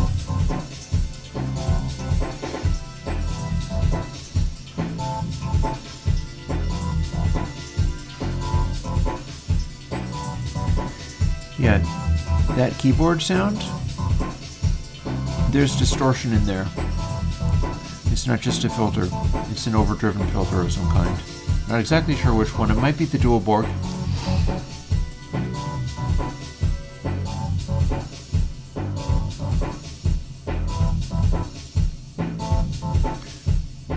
And of course there is either chamber or reverb on those drums.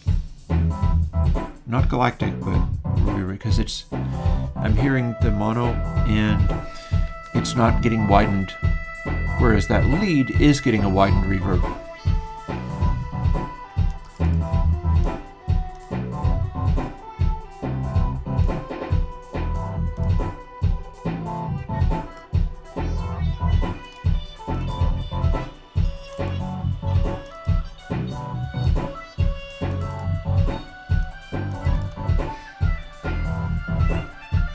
Oh, what a bum note. Wow. So I played it twice, of course. You gotta play the mistake twice so people think you meant it, and then you go somewhere else. They're impressed. Maybe.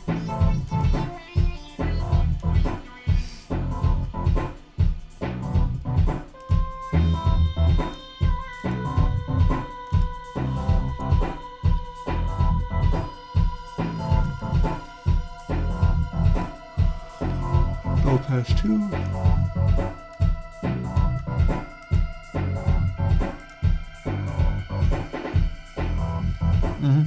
Yep, you could call that the jazz trick.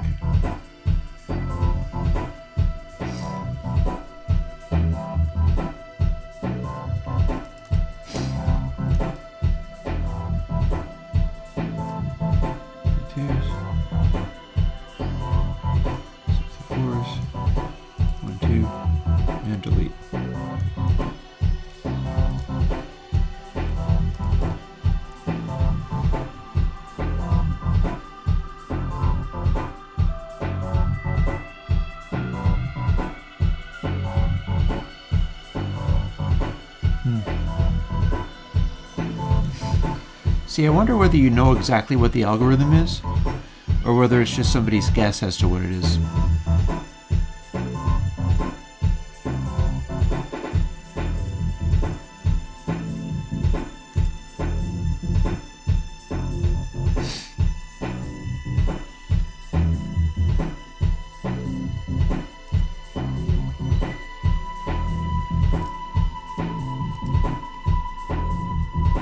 Oh, well, in that case, that's a good sign.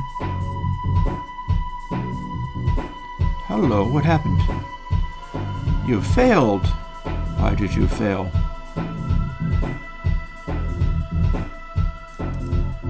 What is wrong?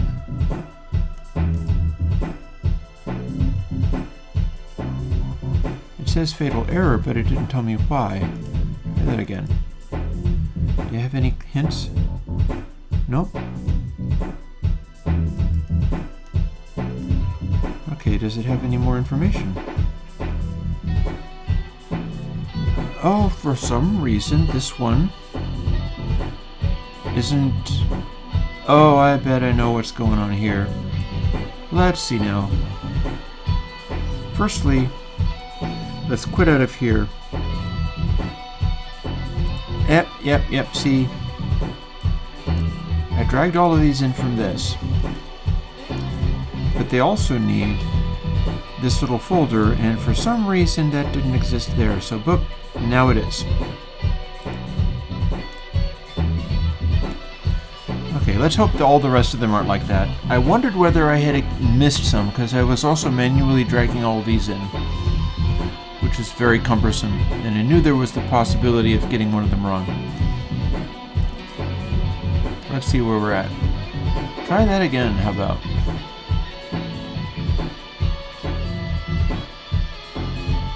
There's the guitar tone.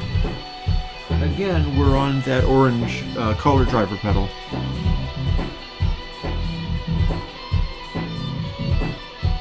I can tell from the sort of saturation and sustain on it. And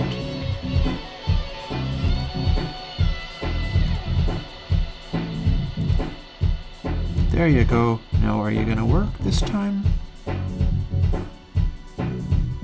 Looks like it. Yep, we're good. That wasn't that much of a detour. It was easy to fix. I like the drum and bass rhythms. Those kick drums in there. Why are we... This one, you have to select this every time. I don't see why. Go figure. It's being a little cumbersome. I hope that the rest of them don't behave like that. We did get there. I'm tired.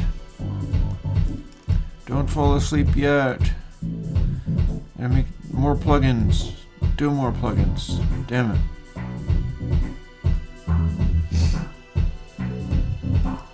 Undo and delete.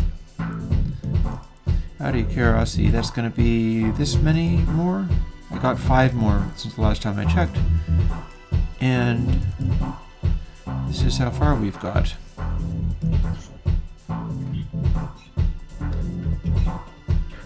Luxor. We're definitely past halfway, but probably not all the way to 2/3. Yeah, I like PyWacket. PyWacket is cool.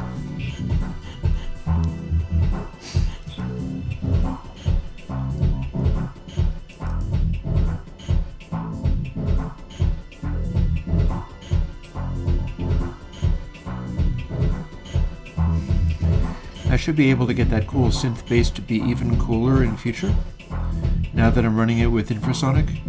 Because what infrasonic is going to do is it's going to catch subsonic frequencies and stop them, but it's also going to weird out the phase completely. And that will help it sound more interesting as a bass tone.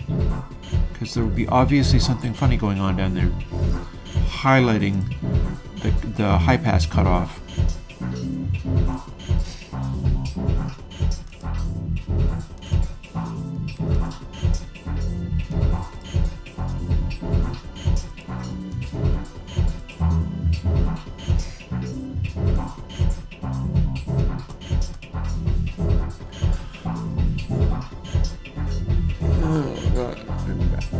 Gets hurty after too much of this.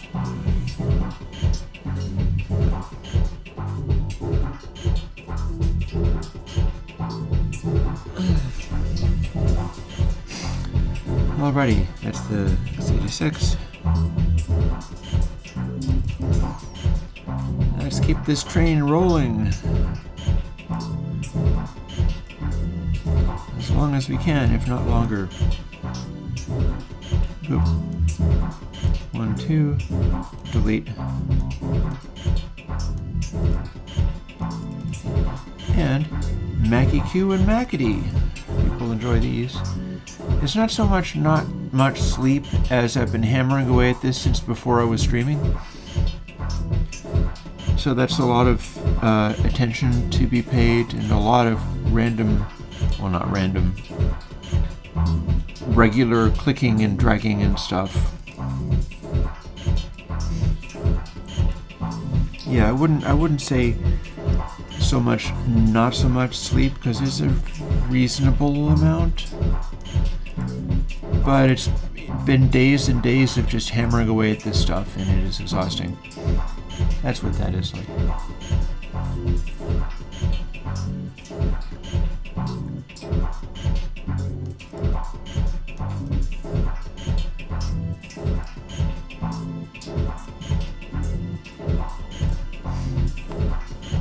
And there's Mackie Q. 2 and delete. There's Mackety.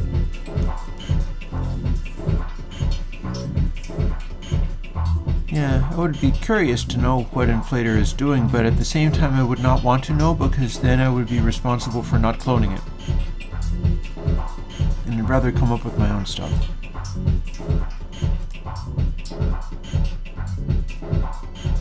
Here, have some water.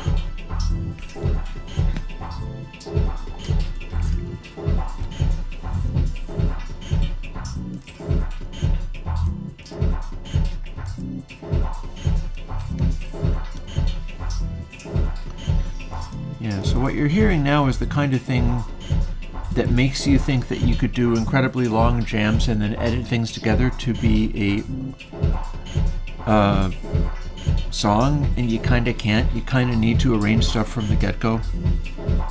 I don't think this works as edited into something that sounds more coherent.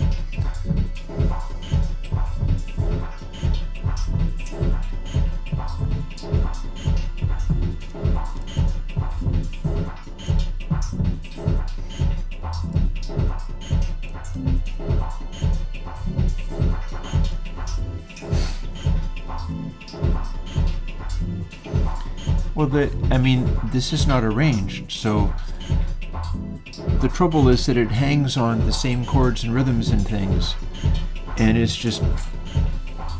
it will just keep going forever unless I tell it to do something else. And when that's a really long thing, it gets wearying. I'm feeling worried.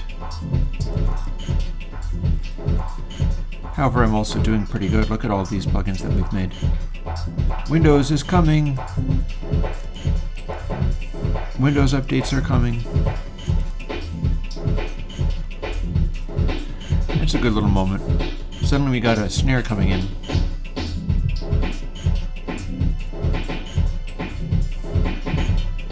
Cool little snare.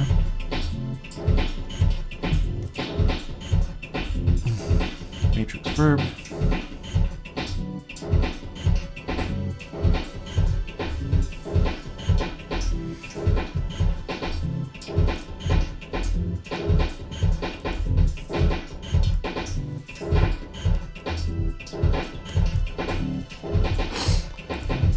Also, it's a bit of a challenge that the laptop is here. And I have to hunch over to work on the laptop. That's always a problem. That's part of what is fatiguing me so bad. But I got about a bit over a half an hour to go before we're done with the stream for today. I'll lay down for a bit and do more of these when I've rested up, taking a break. 1, 2. Delete that. Well, now it's just getting weird. That's what you get when it's actually a jam session, is it goes to funny places, and they don't all work. Sometimes they do. See, now the snare is just going full tilt bonkers.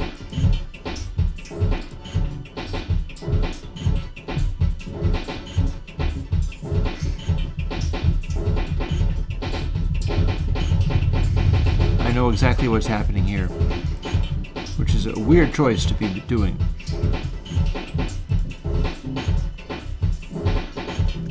I remember what made that happen.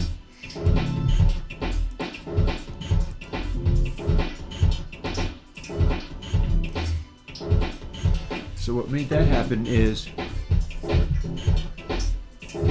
a mannequin's just friends. It triggers stuff off, does envelopes, and does triggers, and has them all at like related tempos and speeds. And I've got them patched to re-trigger things like drums and snares and stuff. That's going to be a while from now. Maybe that would be Airwindows Console H. You think? I think maybe the numbers are just going to be mine, and I can use letters for ones that are supposed to be like something.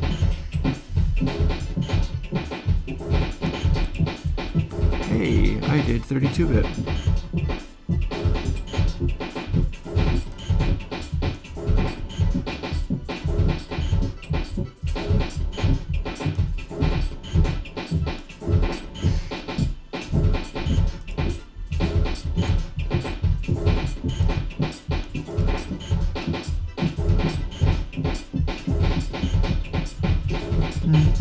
I like sidetrance, but I really can't do it. If I try doing sidetrance, it just comes out wrong. But I like listening to it quite a bit.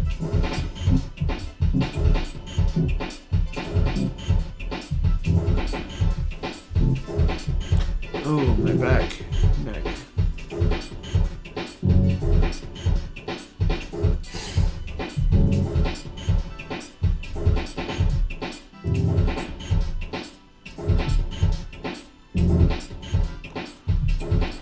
So a whole bunch of things are being triggered off of it just friends. And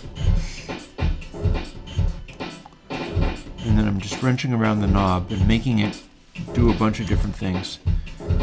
And you have so many outputs on one of those that it's changing a lot of stuff. Oh, also I think I could probably do with throwing another log on my fire. It feels chilly, and that means my fire's probably gone out while I worked. And we don't want that. Start getting all cold and stuff. Don't want that.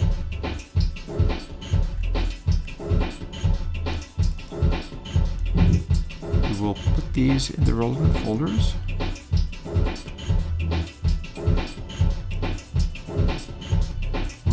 Delete this.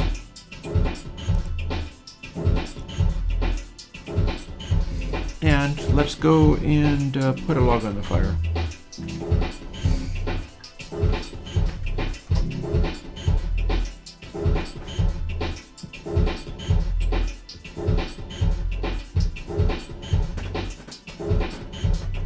Oh yeah, it's fun.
Cooled off so much I can just about put the logs in there with my bare hands. And then I need to use a little bit of kindling to light this up. But then it should be good to go. It hasn't gone out quite that long.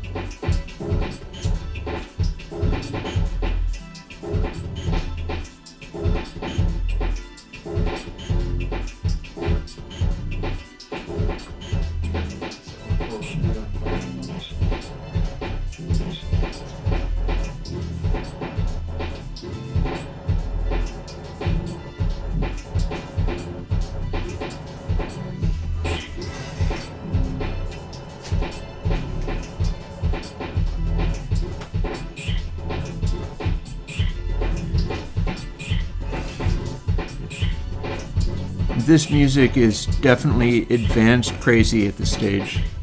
I took it to a really weird place. Oh, everybody is suddenly talking German for no reason. Okay. Meanwhile, let me do more plugins, because that's what we're doing today is more plugins.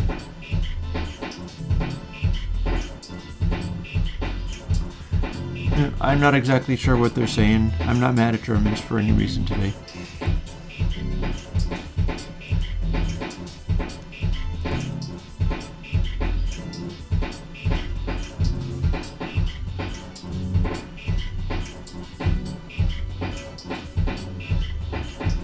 Okay, fair enough.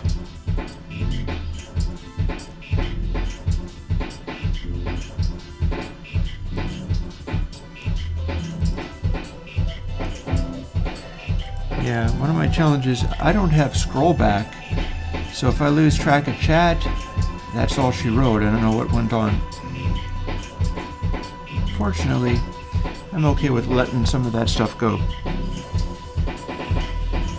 I think I did both of those. Let's find out.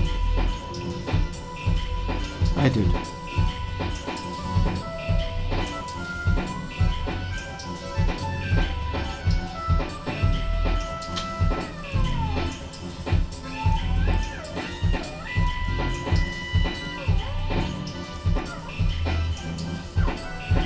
I actually took German in school, but I didn't really learn it well.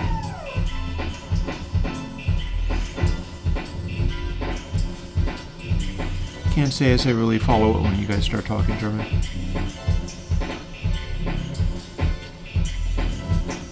I have a lot of English understanding, so I am not really very good at any of the other languages.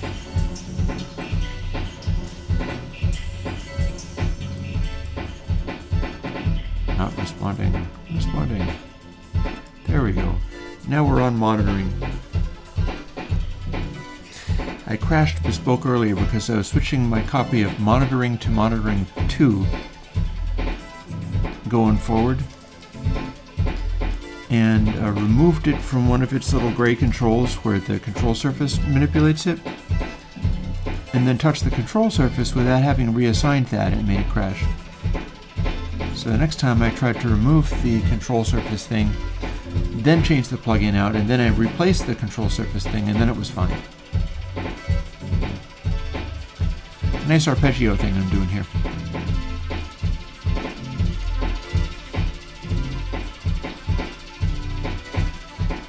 Although I'm not controlling where the arpeggio starts and ends as well as I should. I've improved that over the more recent takes.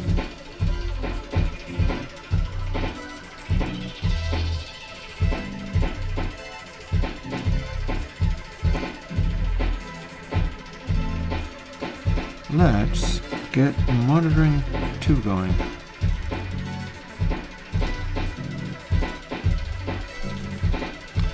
So this is the one that I switched to. I'm not sure if I have any Unfa inspired stuff, but Unfa is just a general inspiration. I like running across that kid. Kid, says the old man.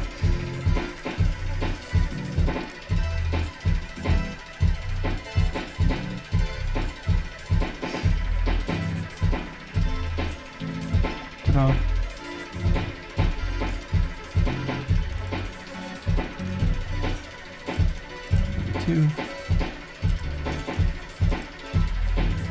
some of my choices around all of this stuff are definitely around building a mystique. Like, the stuff is numbered, so I don't change anything once it's done.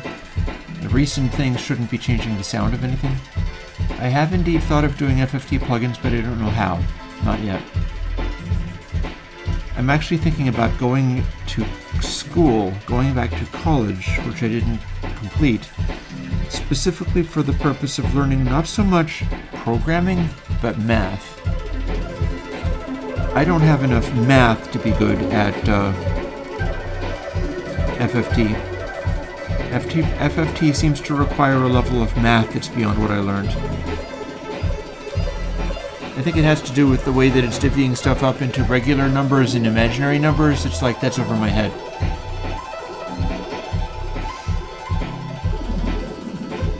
Did I just copy this? I think I did. Yep.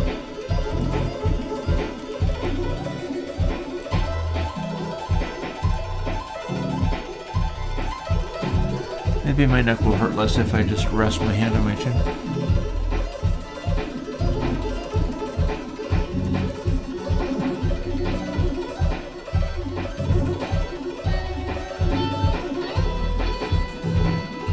Hey, guitar coming. I think this is actually the Devi Ever Helios pedal.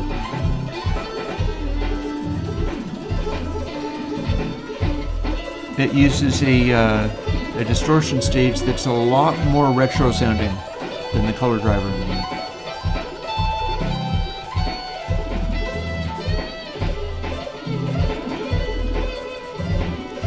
Now what was I doing? Let's build.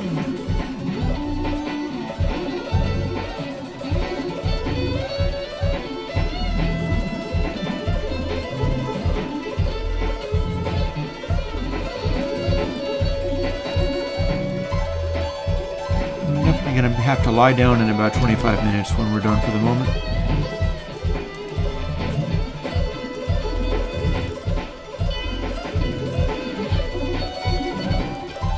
That or I need to build myself a neck brace that holds my head up like this. Because my neck ain't doing it. I could sit back. I'm kind of off camera, but I could sit back. Let's do a little of that.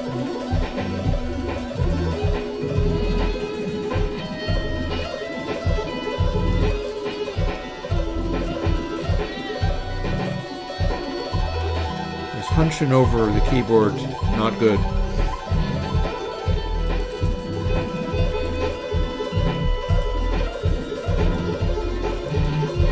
Here's our multi-band distortion. I rarely do stuff like this. This is a strange one. Has a lot of weird controls.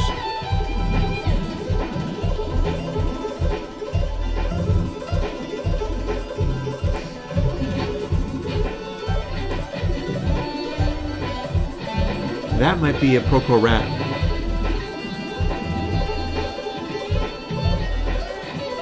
Yeah, that feels like a Proco Rat.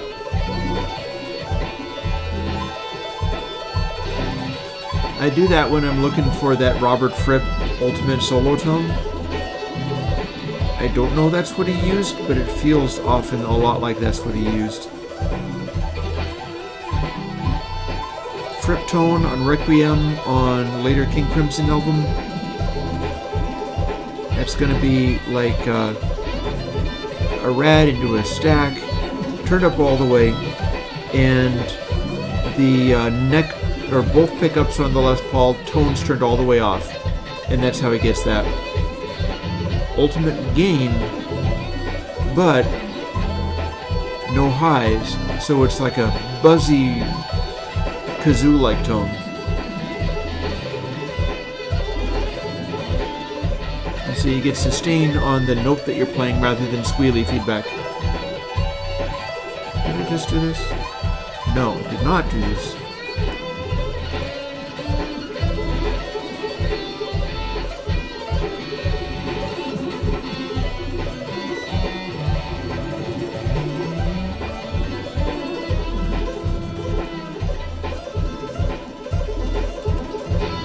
Something's happened in those chords.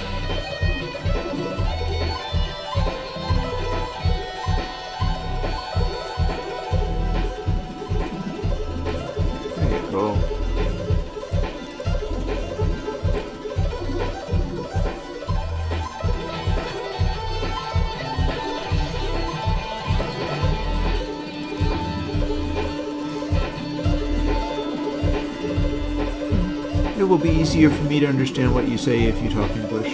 Not gonna lie.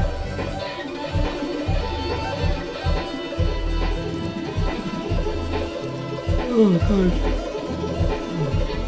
A little over 20 minutes to go. I swear to you, I'm gonna go lie down. But we ain't done. We might get closer to 2/3 of the way done, and I would call that a win.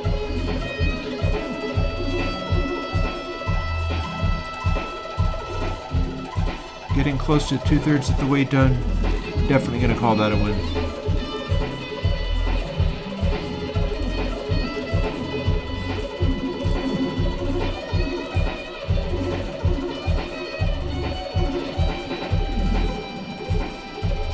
Oh, Gamma.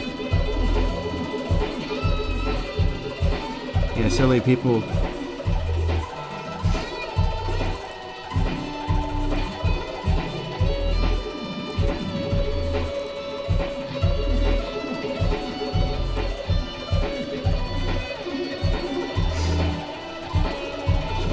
Undo. Delete. Let's make this one now. There we go. Okay, scooching forward a little bit more.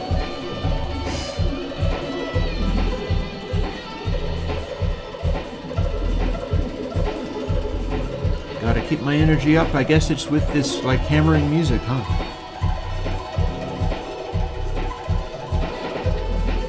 The music will have energy for me.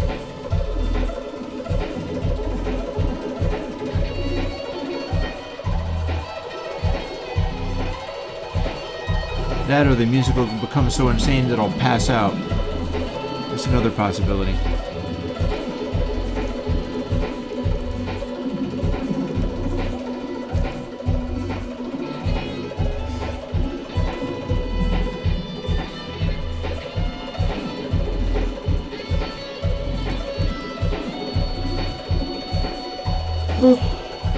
Here you go.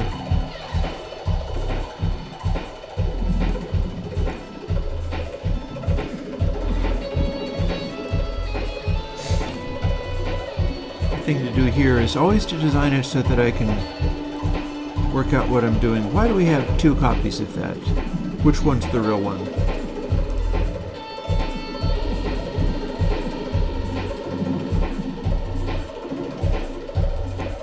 They're both ones. Okay, well, let's see what they do. 5K, 3K, 26K.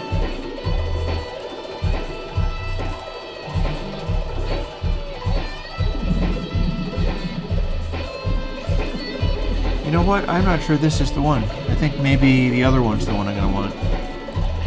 Let's just delete this going forwards and go on from there. As long as I can build something.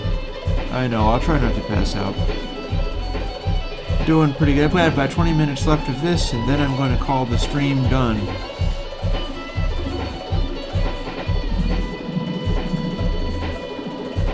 And then if this is not the right thing, I'll have to fish the other one out of the trash.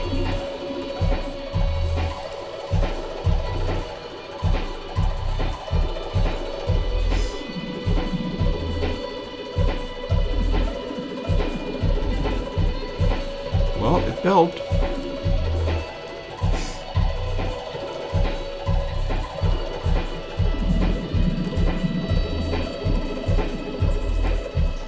So did the x86, or it will in a moment. Oh goodness. Yes, you see, I never approve of that, but I mean, have fun. Just another 17 dB on the master, right? Hence the name.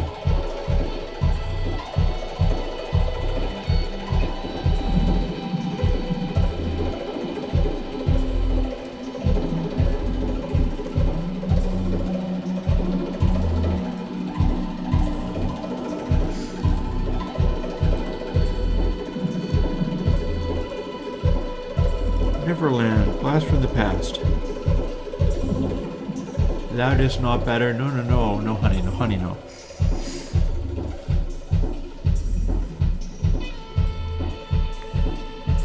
You are totes joking with me and trolling me. You know me too well. You know perfectly well that's not what I think.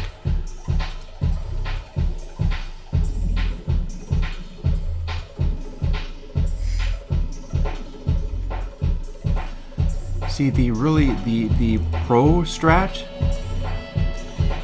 is to have the entire the entire peak energy range filled from around 60B down to clipping with peak energy at all times, which is always filling the entire range with even distribution. That's the real secret. You'll find some of the biggest hit records literally do that, and it's kind of amazing because they certainly didn't have metering to show you how that was done. It's done by ear back in the day.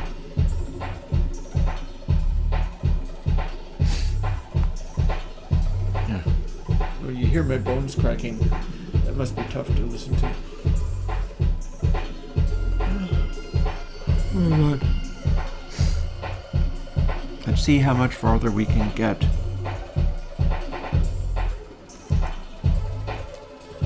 Well, the music goes crazy bonkers and does extremely silly things and extremely bassy things while I'm at it. 1, 2. Delete. Nicole, everybody's favorite mastering plugin.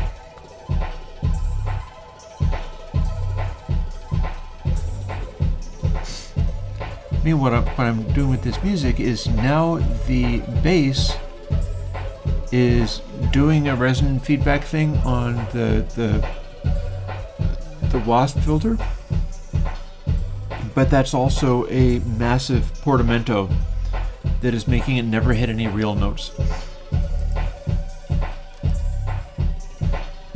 So this is just a drum and bassy thing that you can do.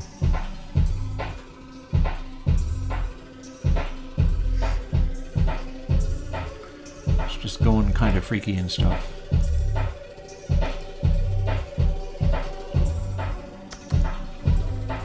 These are the kinds of sounds that I want to run through infrasonic.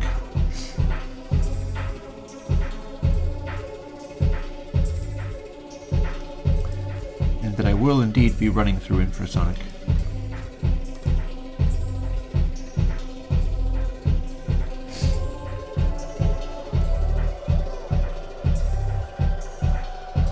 This is actually a pretty good bed as far as like psycho DMB stuff is concerned. You could totally run with this.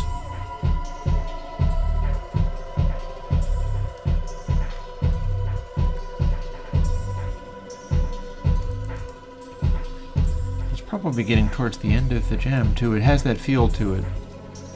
Like we're just now going really strange and fading off into the ether.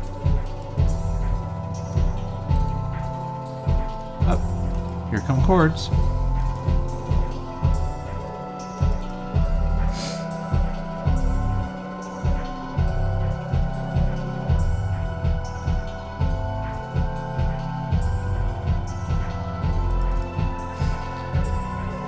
Yeah, I can't knock Noisia. Not only do I enjoy Noisia, but they use my stuff. Some of it. I don't know exactly what. But I've had the occasional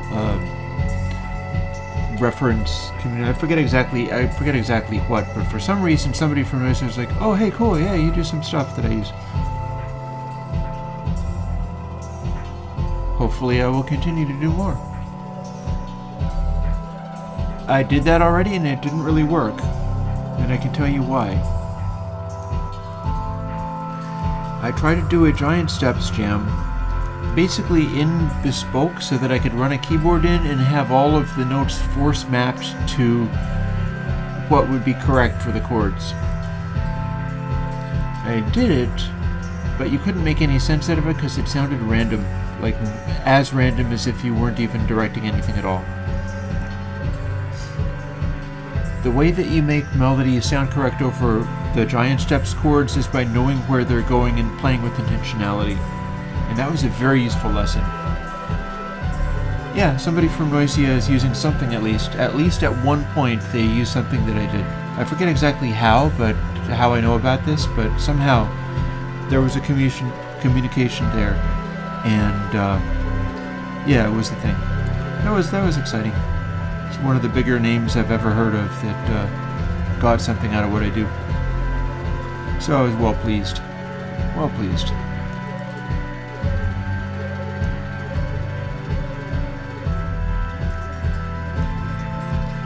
Some of my drum timing things in the computer are inspired by Noisia. Like when you've got the drum and bass, and the bass is either earlier than usual or extra late or whatever, that's a very Noisia trick. You don't use just the regular two-step kick drum pattern, but you go even weirder, and that is good fun.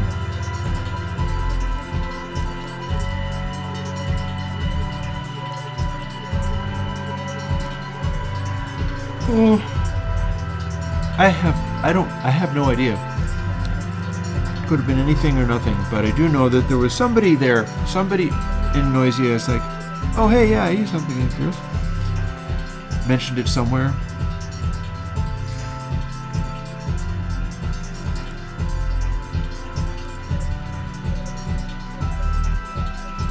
They do what they wish. Some of my stuff can help people with that stuff too. There's some things I know they're not doing, because I don't think they're using like NC-17 because they're too clean. It gets loud enough, but it gets loud enough in a dirty kind of way, and I don't think they do that.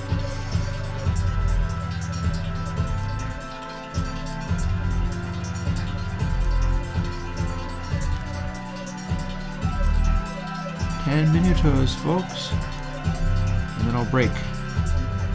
Not in the sense of becoming broken, but in the sense of we'll be done for the day, or at least done for right now. Not necessarily.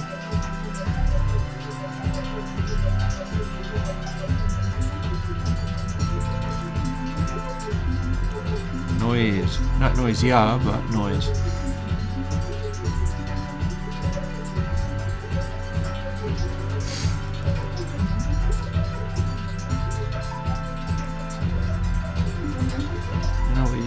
Now, nonlinear space. This is a nice reverb. This is a reverb I've used before. Might be good for me to actually try in some of the stuff that I do now. It is not a feed-forward reverb, but it's got some points all the same. I'm preferring feed-forward reverbs these days, but this does have its good points going on.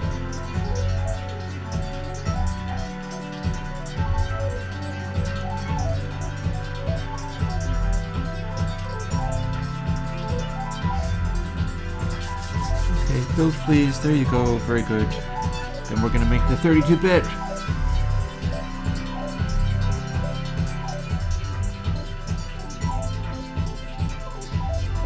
And I still have that bass doing a sort of DMB madness down there.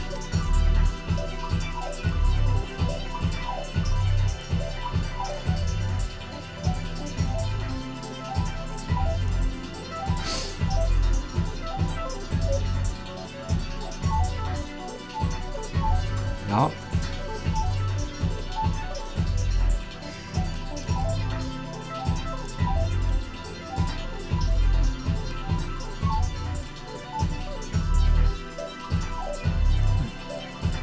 One, two. Delete. And we can probably do not just another CD and not just another dither before we're done. Let's see.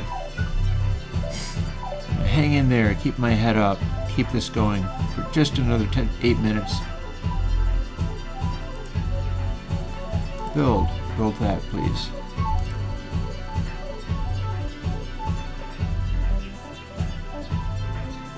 Come on, honey, there you go. Keep going. Nobody needs this because now we've got it in monitoring. But we update it because it exists.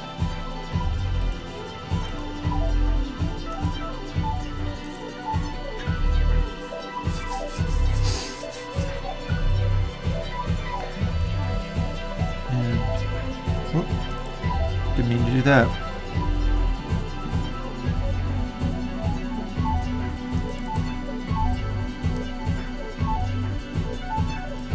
CD.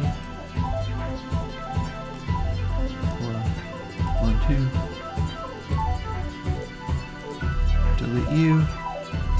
On into, maybe we can do one corner clip before I run out of time. I'm going to treat it like I run out of time. That I hit 3 and it's like bam, done. I'm very, very, very tired. If you TPDF it, make it quiet and normal, it's not TPDF anymore and doesn't work.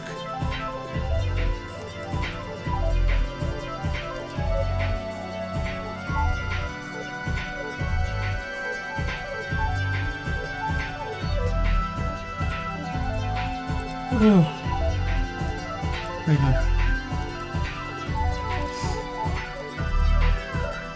32.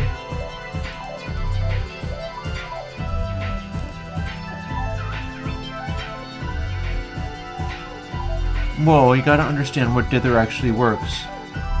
You can't just add it at a lower volume because it will not function in quite the same way. Oh, there's that. I've talked about this noise before. This is the Moog feeding back on itself. And it's the sound that's available in Frank Zappa's Joe's Garage Acts 2 and 3. So where are we at? Very good.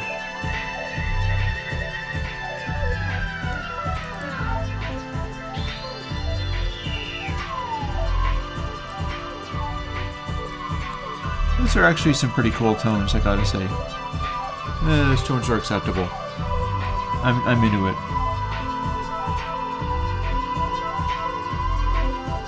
It was tricky to get them.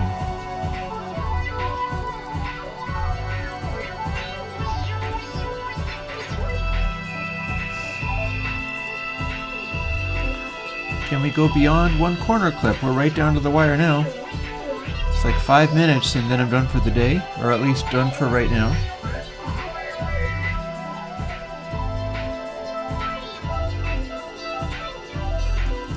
Let's build whatever the hell this is. There you go.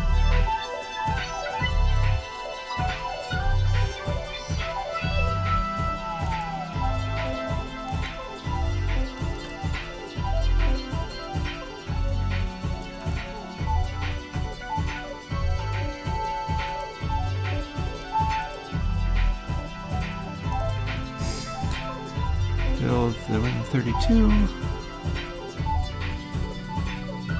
Very good. We got one corner clip.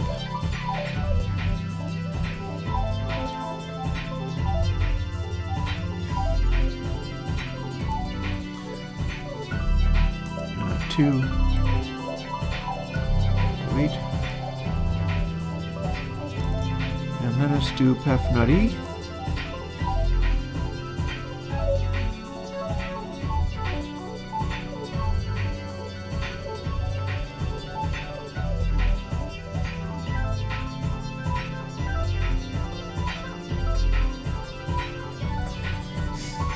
Oh boy.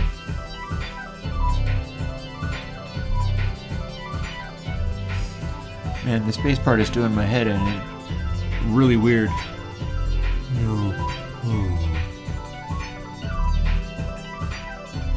I mean, I did it like that on purpose, but still. It's like, dude, what are you doing?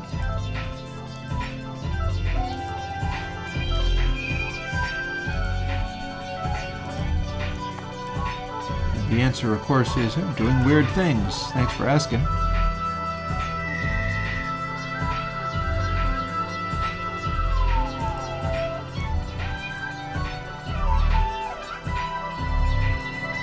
At some point I attend to that bass, make it be in tune again. You tell me, I'm monitoring on NS10s and you're listening, the music you're hearing is only my speakers. So you tell me. No, it's on my webpage. I mean, it's on my YouTube channel. I have a monster subwoofer that I showed people how to build so you can build your own.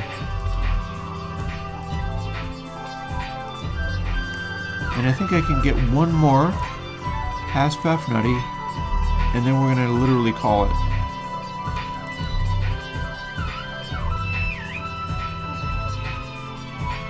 Oh, well, fair enough. So you're not hearing it then. Yeah, I've got a subwoofer. I made a subwoofer out of 4 12-inch woofers and a couple of sonotubes. So the microphone is able to pick up ridiculous subsonic lows.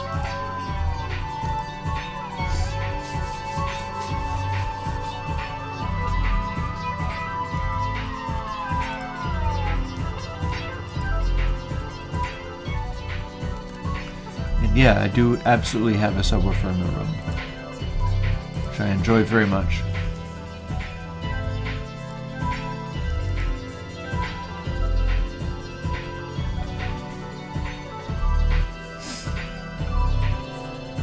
Alt F4.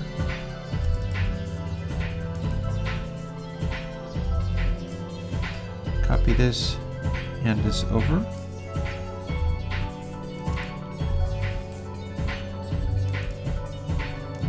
Delete Paul Dither, and we're going to go to the recycle bin. How far have I got? How many more did I do? 25. Wow. So we're up to Paul Wide. So what we're going to do now is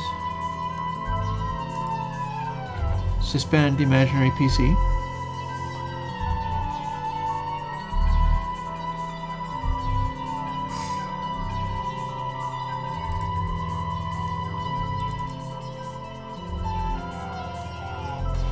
We got this far.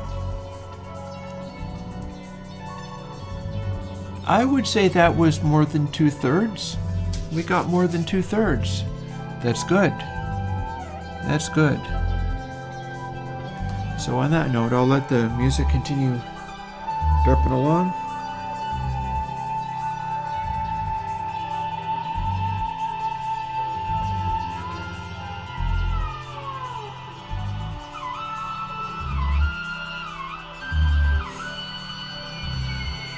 And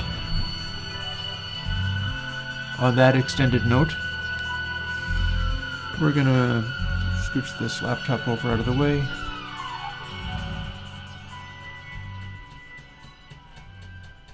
Fade our music out. And call it a stream. Thanks for hanging out with me while I did about another third of the Windows things. I'm glad that I thought of playing some music. And I'm going to go lie down for a bit. And I'll catch you all later. Thanks. Bye-bye.